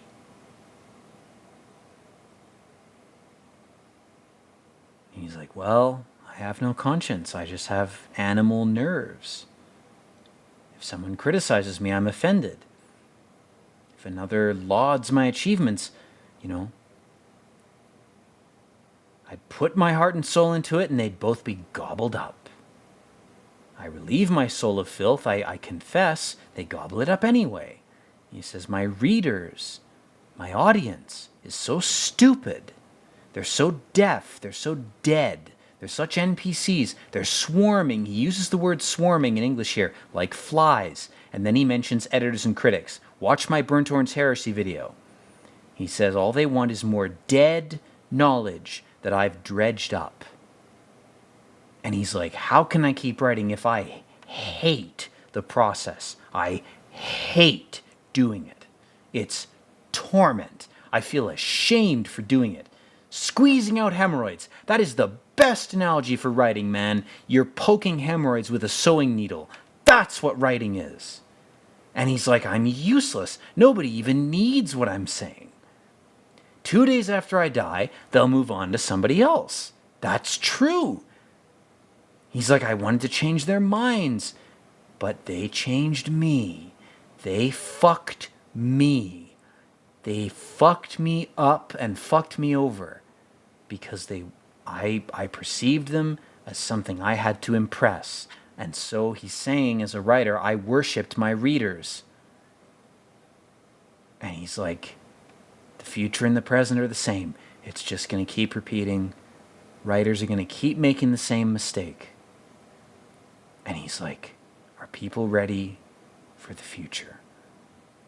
All they know is how to consume. You could interpret that line as a kind of unintentional, and I want to emphasize that it's not intentional. In retrospect, it feels like a line that could be referring to AI, where he's saying if people only know how to consume, how are they going to contend with AI? With something that can produce eternally. How are people, consumers and producers, going to cope with AI? If I can't even cope with being a failed writer.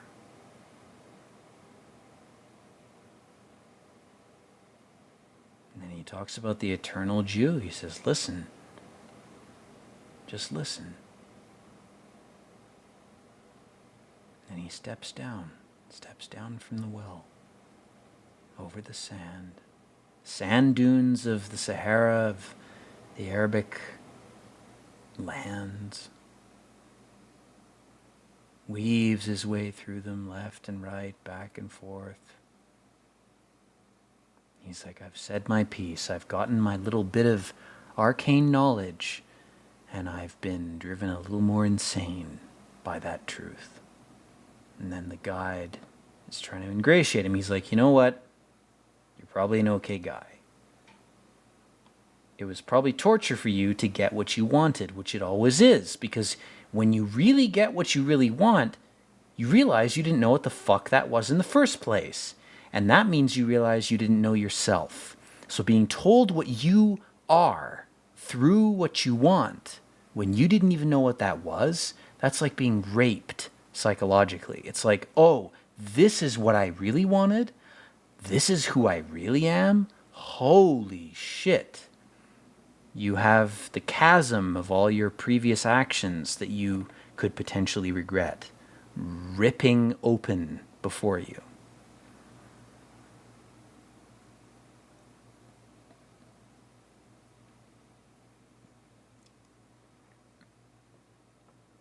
And again, we have our guide who regrets his own role. He can't help it. He's like, I have to do evil to be a guide for people. The world was festively lighted, and that's not enough. Life forever was tucking, caring, making me laugh. I was lucky, only that's not enough. No leaves ever seared, no limbs broken rough. Day like glass washed all clear, only that's not enough. Good, aren't they? That's his verses. He says, why don't you fidget? And the guy's like, I'm so happy. It's not often that everyone who goes makes it. So it's implied when he's brought people back here before, people fucking die. Like if he brings 2 people, both people might be dead. Then he has to crawl back through the military barricade. What a fucking fate, this guy. And of course the writer's like, you conned me. You fucked up the matchstick anal sex ritual. You made me take it up the ass when it should have been you. And the guy's like, no, that's random. And then here we have Anubis again. This dog is just Anubis. If you need me to explain that, fuck off. Go watch Has Been Hotel. This dog is Anubis, clearly, obviously. And again, they're arguing over the matches. They're arguing over probability. AKA they're arguing over fate.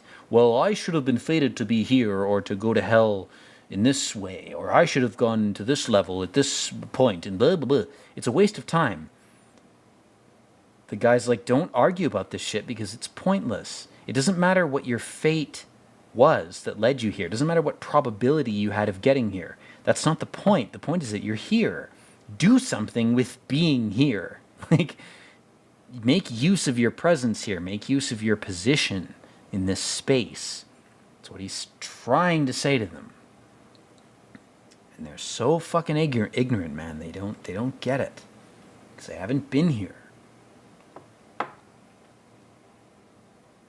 They look like they've been here a lot of times, but in fact they haven't. It's almost like the beings that have been to this reality the most times look youngest, and the beings that have been here the least look oldest, because they want to be wise, they want to be experienced, they want to cloak themselves in the appearance of wisdom, but they don't have it. Why would you need to appear wise if you were wise? So now he's making a call. He's like, all right, I want to be fucking rescued. Like, you know, you got to get somebody here to retrieve us. Like, I can't stand being here anymore, you know?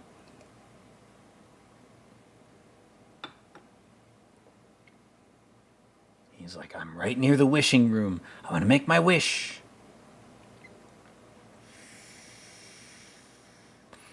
And they're like, oi, we'll revoke your tenure. We'll get rid of your PhD. We'll kick you out of the academy. He's like, don't fucking try to scare me. Fuck you. You know? It's like, I've been afraid of the academy, too. I'm afraid of academic judgment. I'm afraid of everything. But now that I'm here, now that I've pushed myself to this point, my fear is gone. I don't care. I have no fear left. And they're trying to fuck with him, trying to humiliate him, trying to lie to him. And maybe he's going to think it's the truth. Don't believe them, bro. Don't believe them that they're telling you the truth, man. They're fucking with you.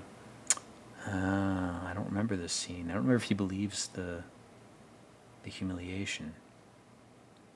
He's like, you're going to be in a prison cell. Blah, blah, blah. They're threatening him. It's baseless threats. This could be his own subconscious speaking to him through the telephone as the result of the magic of the zone. And he makes a good point. He says, what if everybody knew about this place? What if everybody rushed to be here? And he's like, it's only a matter of time. If the internet is like this wishing room, if that's a tangible allegory, which is me speculating in the present, that there's nothing in this movie that suggests that, I'm just riffing. But if the internet is like a wishing room, can you imagine what would happen to society if everybody thought that flocking to it would be a better strategy than living in material reality? What would happen to material reality if everybody thought that? It's almost like that's what's happening now. We're dealing with the sequel to this movie in a lot of ways. Very creepy. This movie's fucked up. This movie's more fucked up than Blair Witch, than Burnt Orange Heresy, than Alien, than Solaris, the remake, than anything.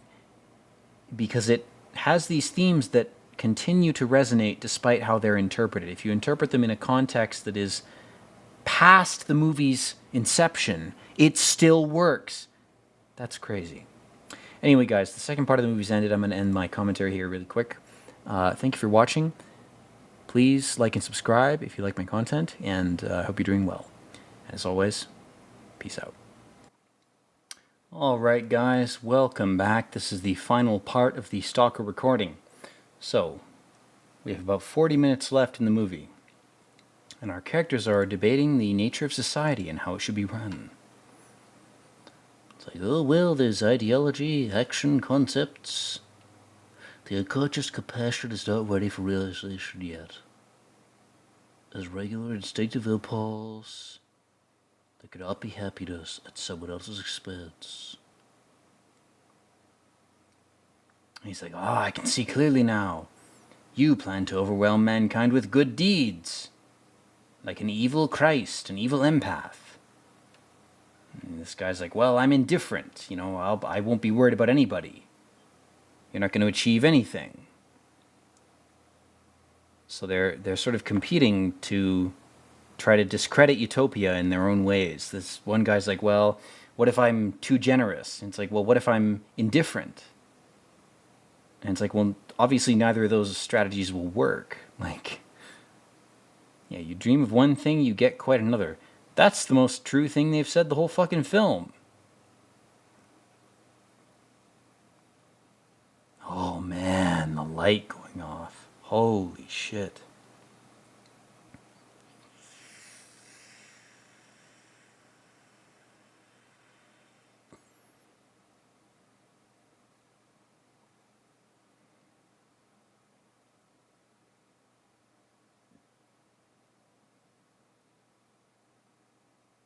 He's talking about sleeping pills. Interesting he's talking about that. Right after using a telephone. So maybe I can shut off my psychic powers and not be bothered by my true destiny. Maybe I can drown it out and be flushed into the sewer.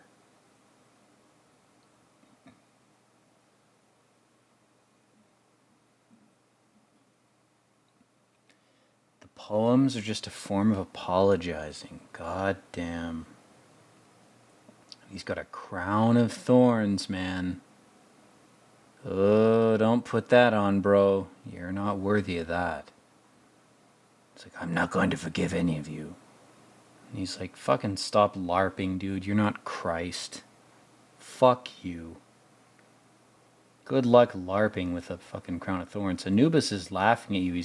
He's fucking got a bottle of wine. He's like, I'm fucking half cocked. I'm looking at you guys like the idiots you are. Come on, man. It's a plant behind him, a tree. This is very Dark Souls, I have to say. The lighting and the mood in this part of the movie is very Dark Souls. Like Dark Souls 1, you know? There's this skeleton, this fossil. It's like this dead guy. You can see a human ear on the left. There's a woman with red hair that's trying to kiss him. You have these two mummies trying to find each other in death.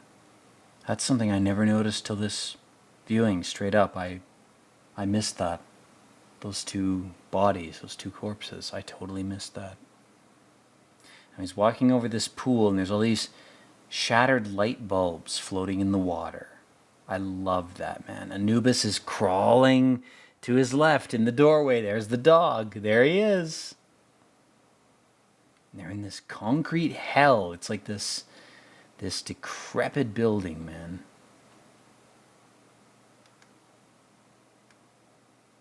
And the guide's like, "Well, I'm not in any hurry whatsoever. This is where I'm comfortable. I like to be here." And they're watching him. It's almost like they're guiding him. Drops his bag.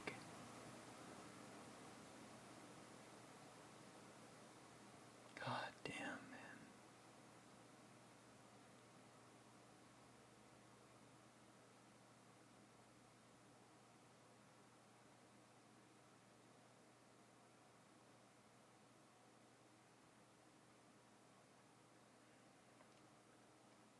They're walking across some kind of crusty fucking sewage island, whatever the fuck that is.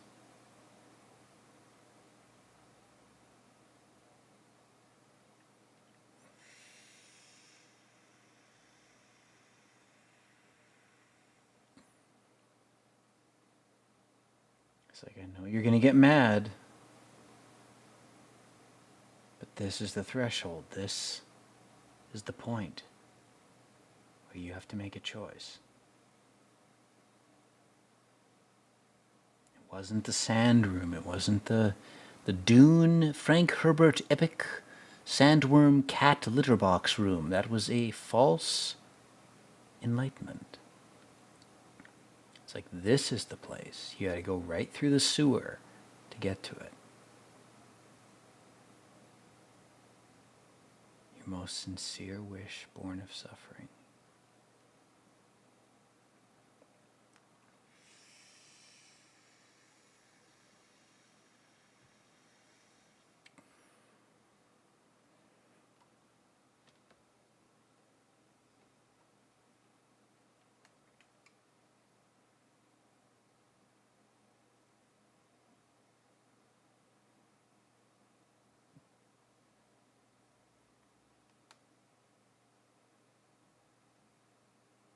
It's like I've said everything I've wanted to say with this recording. This is it. This is the truth. What this guy's saying, when a man thinks of the past, he becomes kinder, and most important, again, could be a shit translation, but what he says here makes sense. It's relevant. It's valid. He says,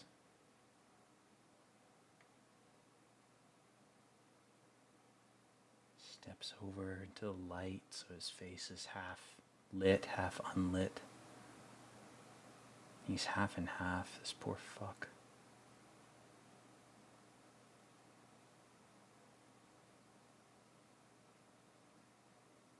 He says you have to believe. You have to believe in something. You can't believe in nothing. Or nothing will happen. If you believe in nothing, nothing will happen. For you, specifically. Gotta believe in something.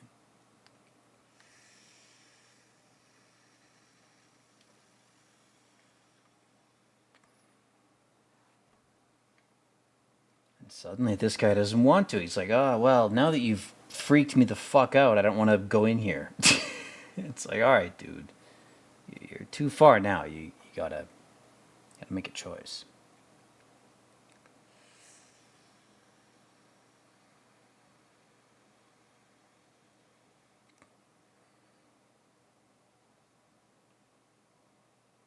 He's like, well, if I start imagining my life that I wanted, I'm just going to become spiteful or vindictive. Like, how can I wish for things that have passed if I'm just vindictive? I'm not going to do that.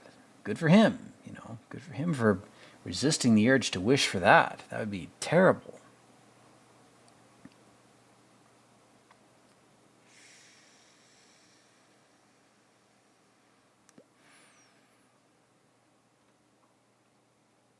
He's like, praying is just your pride speaking. That's a hell of a red pill, man. You can say what you want about Eastern meditation versus Western, but the act of praying pridefully is a hell of a concept. It's like if you're praying to preserve your pride, you're not really praying. You have to relinquish your pride. That's fucking difficult, man. That's impossible for a lot of people.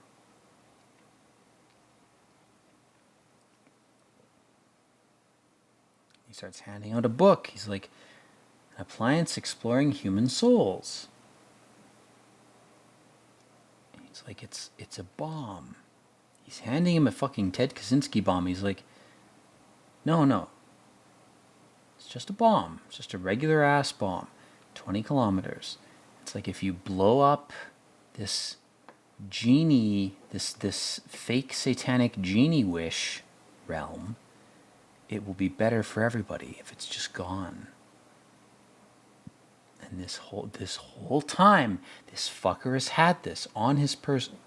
He's had this bomb, and he said, hopefully I can persuade people to destroy this place, because this idea of a wish is so heinous, it's so toxic, that it should just be destroyed. And again, there's an allegory for nukes here, but in this specific case, it's about the wishing room. They're trying to figure out whether it's moral to destroy the zone or not. And this guy's like, well, it could be a miracle, it could be a freak of nature, it could be something we're meant to interact with. And again, the translation's rough, but he's like, we could set this bomb here, and basically he's saying we could blow this up. We could blow it all up. And he's like, if we're going to do that, there has to be a reason why. There has to be an appropriate principle.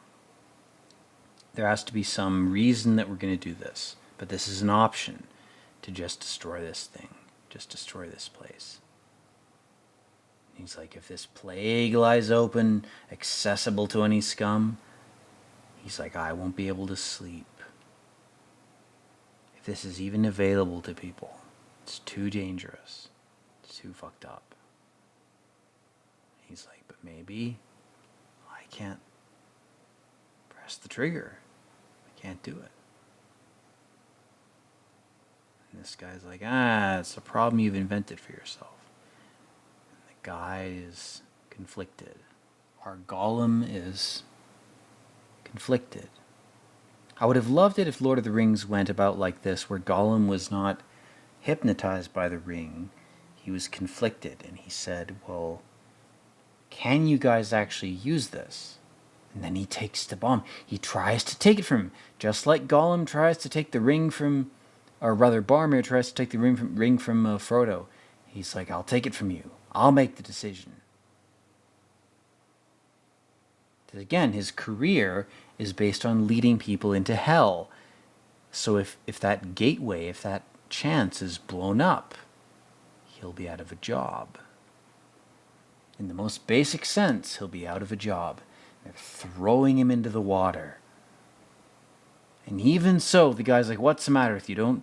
Don't kick him into the water. But he's trying to take the bomb. He's trying to succumb. He's trying to let him succumb to his own temptation. And these two characters are like, you let us here. We're not going to do that. We're not going to give you an easy out. You're fucked, man.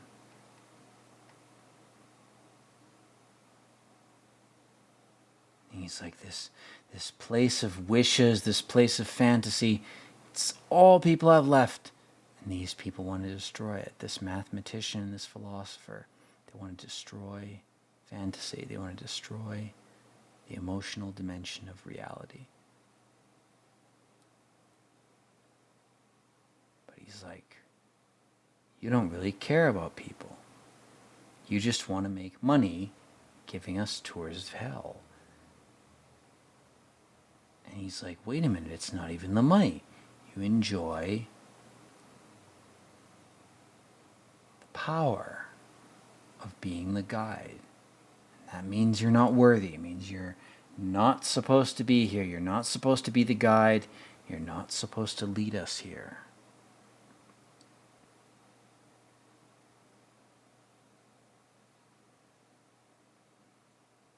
Poor guy, he's weeping.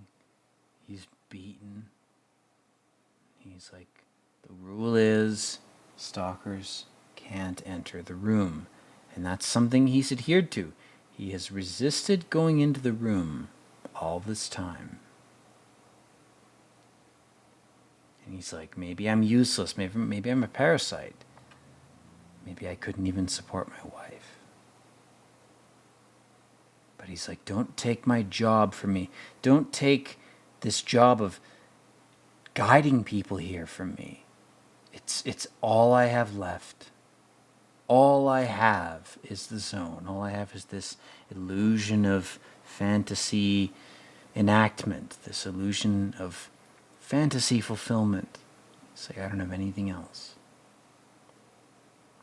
He's like, all I do is I bring people here who want to come here, who need to see it. But he has this delusion that he can help them. Can he really? Or is he just leading them to hell so they can rot? And we don't know that as viewers. We're given this chance to kind of evaluate this, to look at this character and go, if I were a prospective traveler, would I really trust this guy with my longevity, with my life? Why would I? And even one of our tourists goes, well, you're just God's fool, you know? You have no idea what's going on.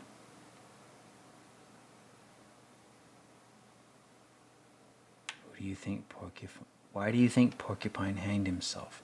He came to the zone as a mercenary. So, well, he made his brother die. But why did he hang himself? Why didn't he come here again, not for the money, but for his brother, in way of repenting? Our guide is like, well, he hanged himself a week later. And our guy's like, he only did that to make good with himself. And because of your behavior.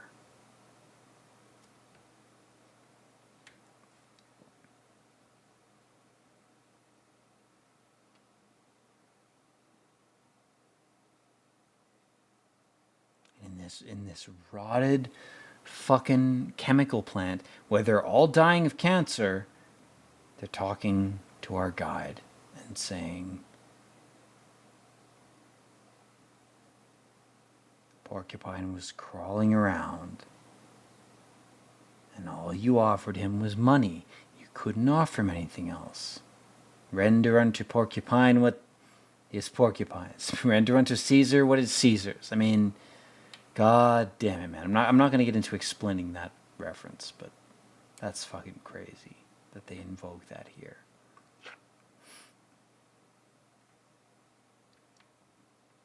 One of our characters, he goes, well, I'm not going to pollute this character with my own shit.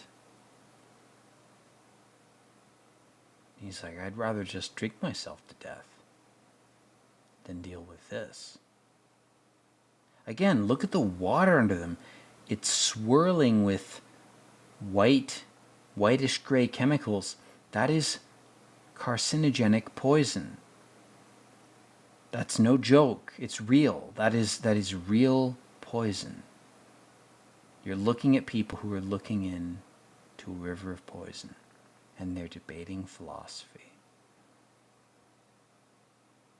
He basically says, how the fuck do you know wishes come true here? Have you seen anyone who's come here and left happy? You know, Porcupine, well, he killed himself. That's not exactly happiness, is it?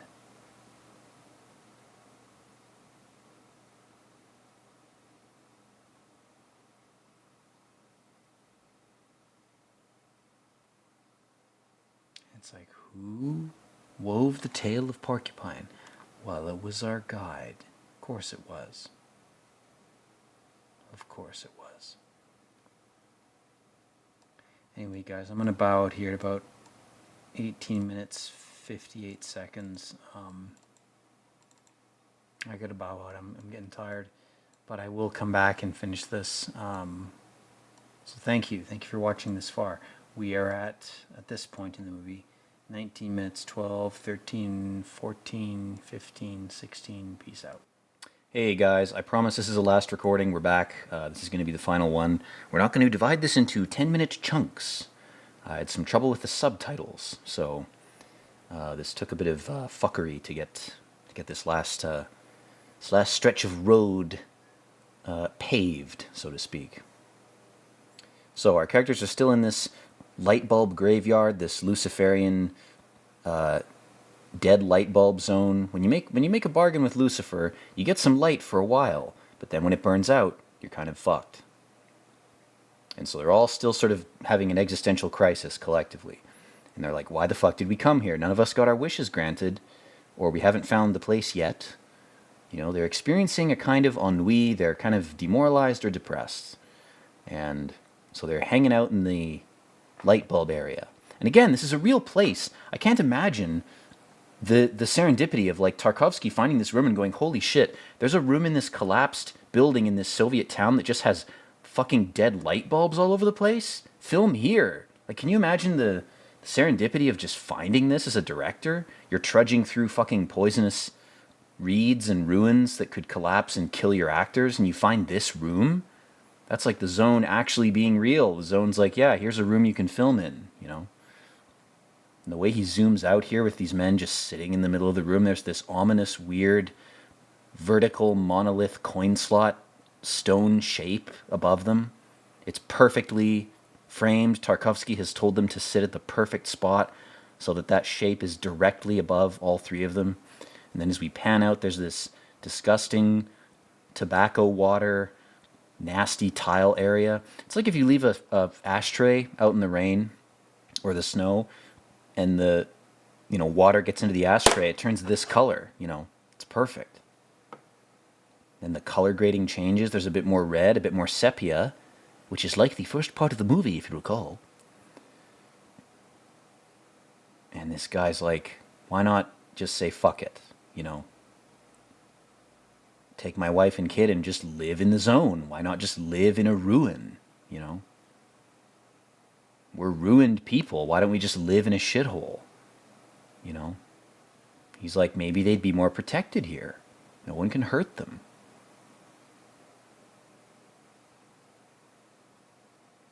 Again, the subtitles for this aren't great. They're not perfect, but, they convey what they need to convey. Even the Criterion copy of this movie, which I do own, guys, actually, the Criterion copy is the best. It's good. It's fine. It's 1080p. It's whatever. But even in that copy, the subtitles are kind of shitty. Like they don't operate on the level that I think a translation of this movie needs to operate on. I think they need to have a poet or a writer come in and manually translate the entire script, because a lot of the translations are very rudimentary. The terms that are used, the words that are chosen, the dictions, they call it, is very basic. It's like, I'm sad to be here. It's like that type of shit. It's like Alien Resurrection at some parts. It's like this movie deserves way better than that. And of course, Tarkovsky's got some fire truck pouring water through the ceiling at this point to simulate rain, which is a common thing. Of course, it's fake.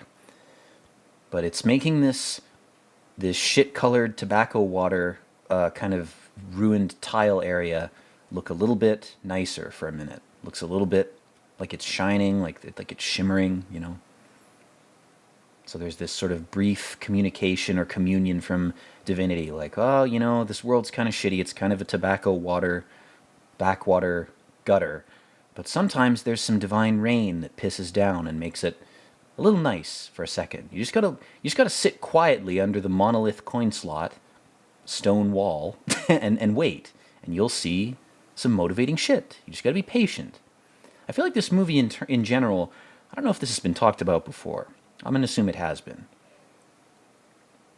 But this movie is almost a treatise on patience, and a lot of Tarkovsky's stuff is like that. Like, if you want to look at things in a epic Reddit meta sense, this movie's in part visually trying to communicate to you that you need to be patient, and that if you live a modern life, you're going to have to act quickly and meet deadlines to survive. That's normal. That's fine. But there are times when you really have to slow the fuck down, maybe even for a couple years, in order to see some shit that you've been blind to see. And you need to appreciate where you are, and also you need to maybe notice negative things that you've ignored. Ignorance works both ways. You can be ignorant of good things, and you can also be ignorant of bad things, right? That's why I think ignorance is the real enemy. The Gnostic theological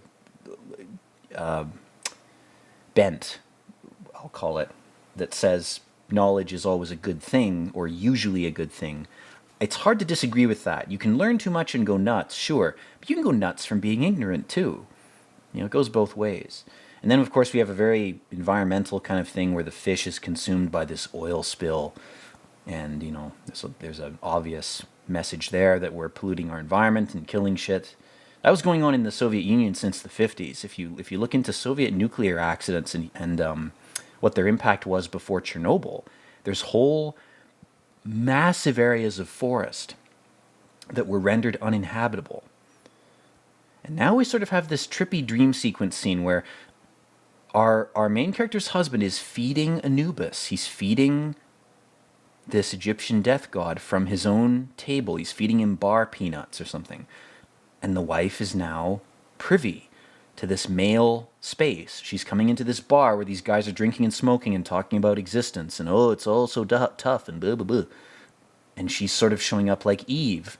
She's saying, this bar needs a fucking woman. This is a sausage fest, you guys. What the fuck are you doing in here drinking cheap Soviet liquor and feeding the god of death? You're feeding Anubis with your sorrow and your misery. But of course, in reality, they've just returned from the zone. They've come back. But have they? Is this just a vision? It was very abrupt. The cut to this was very abrupt. There was no transition. They didn't go back on the train car. Is this something they're imagining? As viewers, we don't know that yet. But his wife shows up. She's like, okay, you guys are back from your little gay philosophy expenditure into alien nuclear hell. You know, your daughter's waiting outside. The future is waiting for you. Your children, your genetics, your bloodline, it's all just waiting for you. And you're jacking each other off in a poisonous swamp with this bartender guy who's enabling you with alcohol to do that. There's another subtle vein in this movie. It's not so subtle, really. It's quite obvious, about drugs and alcohol and how they're an escapist, alien kind of substance that fucks with your head. And they will fuck with you.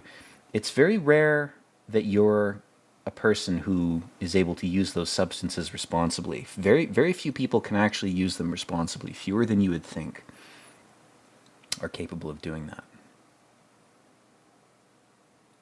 But we have our guide. We have our Gollum.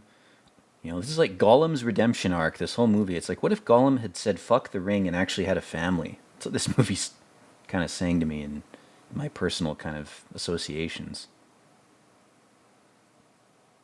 And they're all watching him. Like, oh, he's really going to do it? He's really going to be alive and die? He's really going to go with the flow and the rhythm of life and death? He's not going to be an edgy, satanic critique of existence like us? He's going to actually just have a kid? Ah, what a waste. It's like Mick Jagger's character should be in this bar. Mick Jagger's character from the Burnt Orange Heresy movie and the review that I did, which you should watch, like, and subscribe, should be in the bar. And he should be like, oh, shame we lost another one. I really like James Figueras. He's been very entertaining to me. His suffering is palpable. I wish we could have gotten this Gollum Zone Guide as one of our little thralls. He would have been very entertaining to us, really. But he chose his daughter. It's a bit of a shame, really.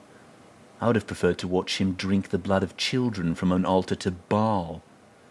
Maybe he should have showed his children Nickelodeon, which translates Nickelodeon into I don't care about God. It's a very interesting thing. It's a little bit of an Easter egg we hid, and it's only just being figured out. It's fun to watch the normies figure things out 40 years after they were supposed to have figured them out if they wanted to save their children. It's a bit of a troll, really. It's what we do as demons. Anyway, so his daughter's clad in this very sort of ornate but kind of run-down headscarf thing. And she looks very ghost-like. You know, the way the scarf is trailing down over her father's shoulders, it's very creepy. It's like he's supporting a ghost. You know, his daughter may not have turned out the way he thought she would. Maybe she's not going to have a husband. Maybe she's the last of her family's bloodline, whatever. But at least he tried, you know? He woke up in this poisonous wasteland insane asylum we call reality, and he's like, well, here I am. At least I'll try. At least I'll do something, you know? At least I'll do something with my life. I'll try to be with somebody and make something, you know? I'll give it a shot. I'll roll the dice. And then we cut back, and someone's pouring milk into some kind of dog bowl type thing. It's been a very long time since I've watched this movie and gotten this far. Usually my viewings of this movie or my attempts to view it, I get about 2/3 of the way through and I pass out, either from boredom or alcohol or some combination of the two. But in this one, okay, we've got Anubis drinking the milk of life, you know. Death feeding on life, which is cyclical. It's normal. It's actually part of nature. It has to happen. But when you see it portrayed symbolically, you know, go read Carl Jung's Wikipedia article if you want to understand this movie, like, better than most master's students in literature will get it, or filmography. Just go read Carl Jung.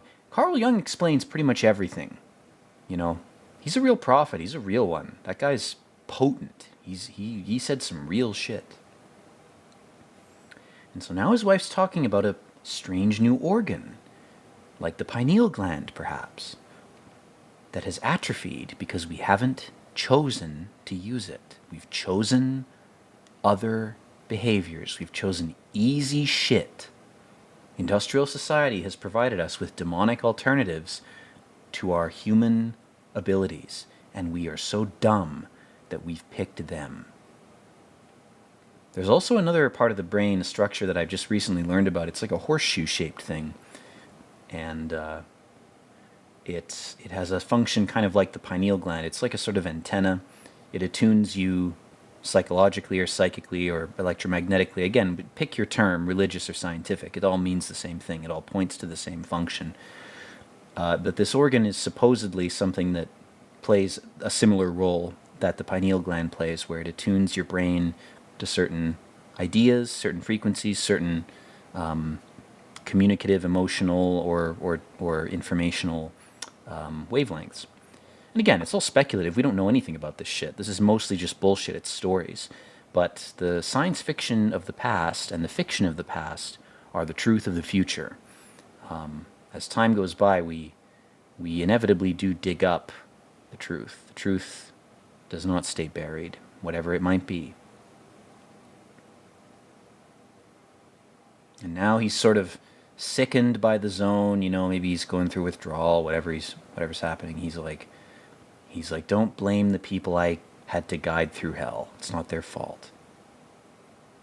And she's like, they have empty eyes. It's like they're drones. They're not conscious. They haven't woken up. And he's going, but they could wake up. They could go to the zone. They could go to hell. And it could wake them up. And that's enough for me. This guy's like, I'm happy to suffer if I can maybe wake up 2 people. Keep in mind, he's going through all this bullshit for 2 random people. Random cynical academics. He's like, they're so dead, but they have so much potential. I care about them. I see them suffering, and I want to help them. Nobody believes, not only those 2. Nobody. He goes, who else am I going to take? Nobody else wants to go. The people who should go don't even want to go. It's the people who are hardest to save that want to go. No one needs that room. No one needs to get their genie wish from Satan. Because it just corrupts you. Because you don't know what you want. If you wish for something and you think that's what you want, maybe it's not. Maybe you don't know what you want in the first place because you don't know yourself. Again, this movie gets very existential, especially in the last part of it here. But he's like, it's not as if I don't want things. I have desires too. Things I'll never get rid of. And he's like, whatever the case, I'm never taking you there. It would corrupt you. It would damn you to go to that place in the zone.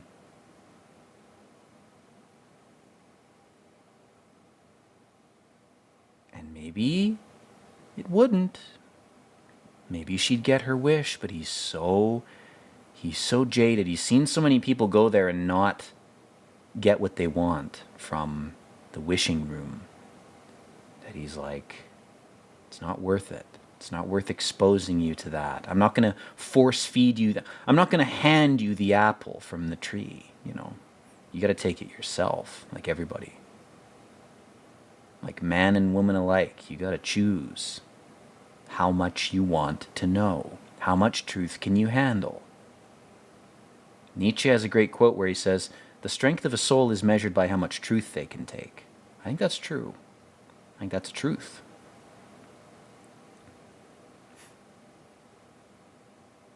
And she's like, well, our neighborhood laughed at this one guy. He was kind of a clown. He's an eternal prisoner because he's obsessed with material reality. She's saying, my mother told me not to marry you. She's like, I knew you were fucked. I knew you. I saw you. I knew your personality. I'm a woman. I have way greater intuitive powers than you do, which can be a detriment, just like masculine logical powers can be a detriment. And she goes, I didn't care. You know, I knew I would suffer being with you, but I did it anyway. It's better to have a bitter happiness than a dull life. My God, what a saint of a woman to say that, to live that. This is a real character, and she barely has any screen time in this movie. That's the brilliant thing about Stalker is this character barely gets any screen time, but she has just as much development as the men who the camera lingers on, because they just take longer to get it. And she's like, I knew this. I knew you would need 2 hours and 40 minutes of screen time to get your intuition to fucking wake up. The men who wake up with intuition early, they become like me. They become crazy idiots. Just like women who are logical and become mathematicians. They have shit lives because the opposite part of their brain is emphasized. And it's just an evolutionary genetic roll of the dice, you know. They have a different cross to bear. And she's like, if we hadn't suffered, it's not like we would have had better lives. In fact, they would have been worse. In that case, there wouldn't have been any happiness. At least I have something with you. At least I have some grain of happiness. God, she looks like a friend of mine, man. This movie fucks with my head. I have anxieties about potentially having children myself because I think to myself, I have shit genetics. They're just going to turn out mutants. They're just going to suck. They're going to be insane. That's part of the big anxiety I have personally about reproduction is my kids are just going to be some sort of heinous mutant. But I think I use that as an excuse. I mean, obviously, for not confronting my personal and existential anxieties about life, about time, about breeding. Those are the things that really scare me, is sending something forward in time that shouldn't be there. You know, there's a line from Hamlet where he says, why wouldst thou be a breeder of sinners? Why would you breed a demon into existence? Why would you rip a demon out of hell and force it to be here? What good can that serve? Maybe it can serve good. Now, let's go back from my bullshit rants for a minute to the movie. This is a line from the book of Revelation, or a series of lines. And it's so painfully beautiful, this scene. With the dandelion puffs flying through the air. Maybe it's industrial waste. When they were in the Russian town, there was fluff in the air, and it was carcinogenic chemical shit. And this chick, in this final scene, she's psychic. She's so woken up. The genetic combination has been achieved in her. She may be crippled, but she's a psychic. She's the Bene Gesserit Dune product of breeding. And she's just a random Russian kid. She can move shit with her mind. She could change the world. She could save everybody. She could push the Taurid meteors away from us with a thought. But she's in a Russian hovel. That's her lot in life. She was born into this random place, and she has no teacher to teach her what her powers are. If she went to the best university in the world, they wouldn't be able to teach her how to do what she has to do. She just does it intuitively. Again, female child, she's a woman. She has way better intuition than a man. That's how it works. That's the min-maxing D&D shit that we all have to deal with in this holographic video game. If you're born as a woman, you have huge advantages. If you're born as a man, you have the same level of advantage in a different area or different sphere, you know? We don't see that. And then idiot enemies who are attacking us with like the lowest form of social attack will tell us, oh, well, you guys are different, so you should fight each other. It's the most retarded, obvious distraction tactic, is to turn people against each other because they have different abilities. Like, what the fuck is wrong with you? Your society doesn't even let people express those differences. Of course you're going to attack your enemy based on a quality they have that you don't have. You're attacking your enemy based on your own weakness. You're a retard. Your attack is pathetic. But the problem is people fall for it. Because people are soft-brained, inexperienced, uneducated beings. You know, this poor girl, she can move shit with her mind. And what is her fate? Who knows? Anyway, guys, that is the end. The ending title screen is popping up here. Thank you for watching this. I hope you enjoyed it. And I won't say much more. Other than, as always, peace out.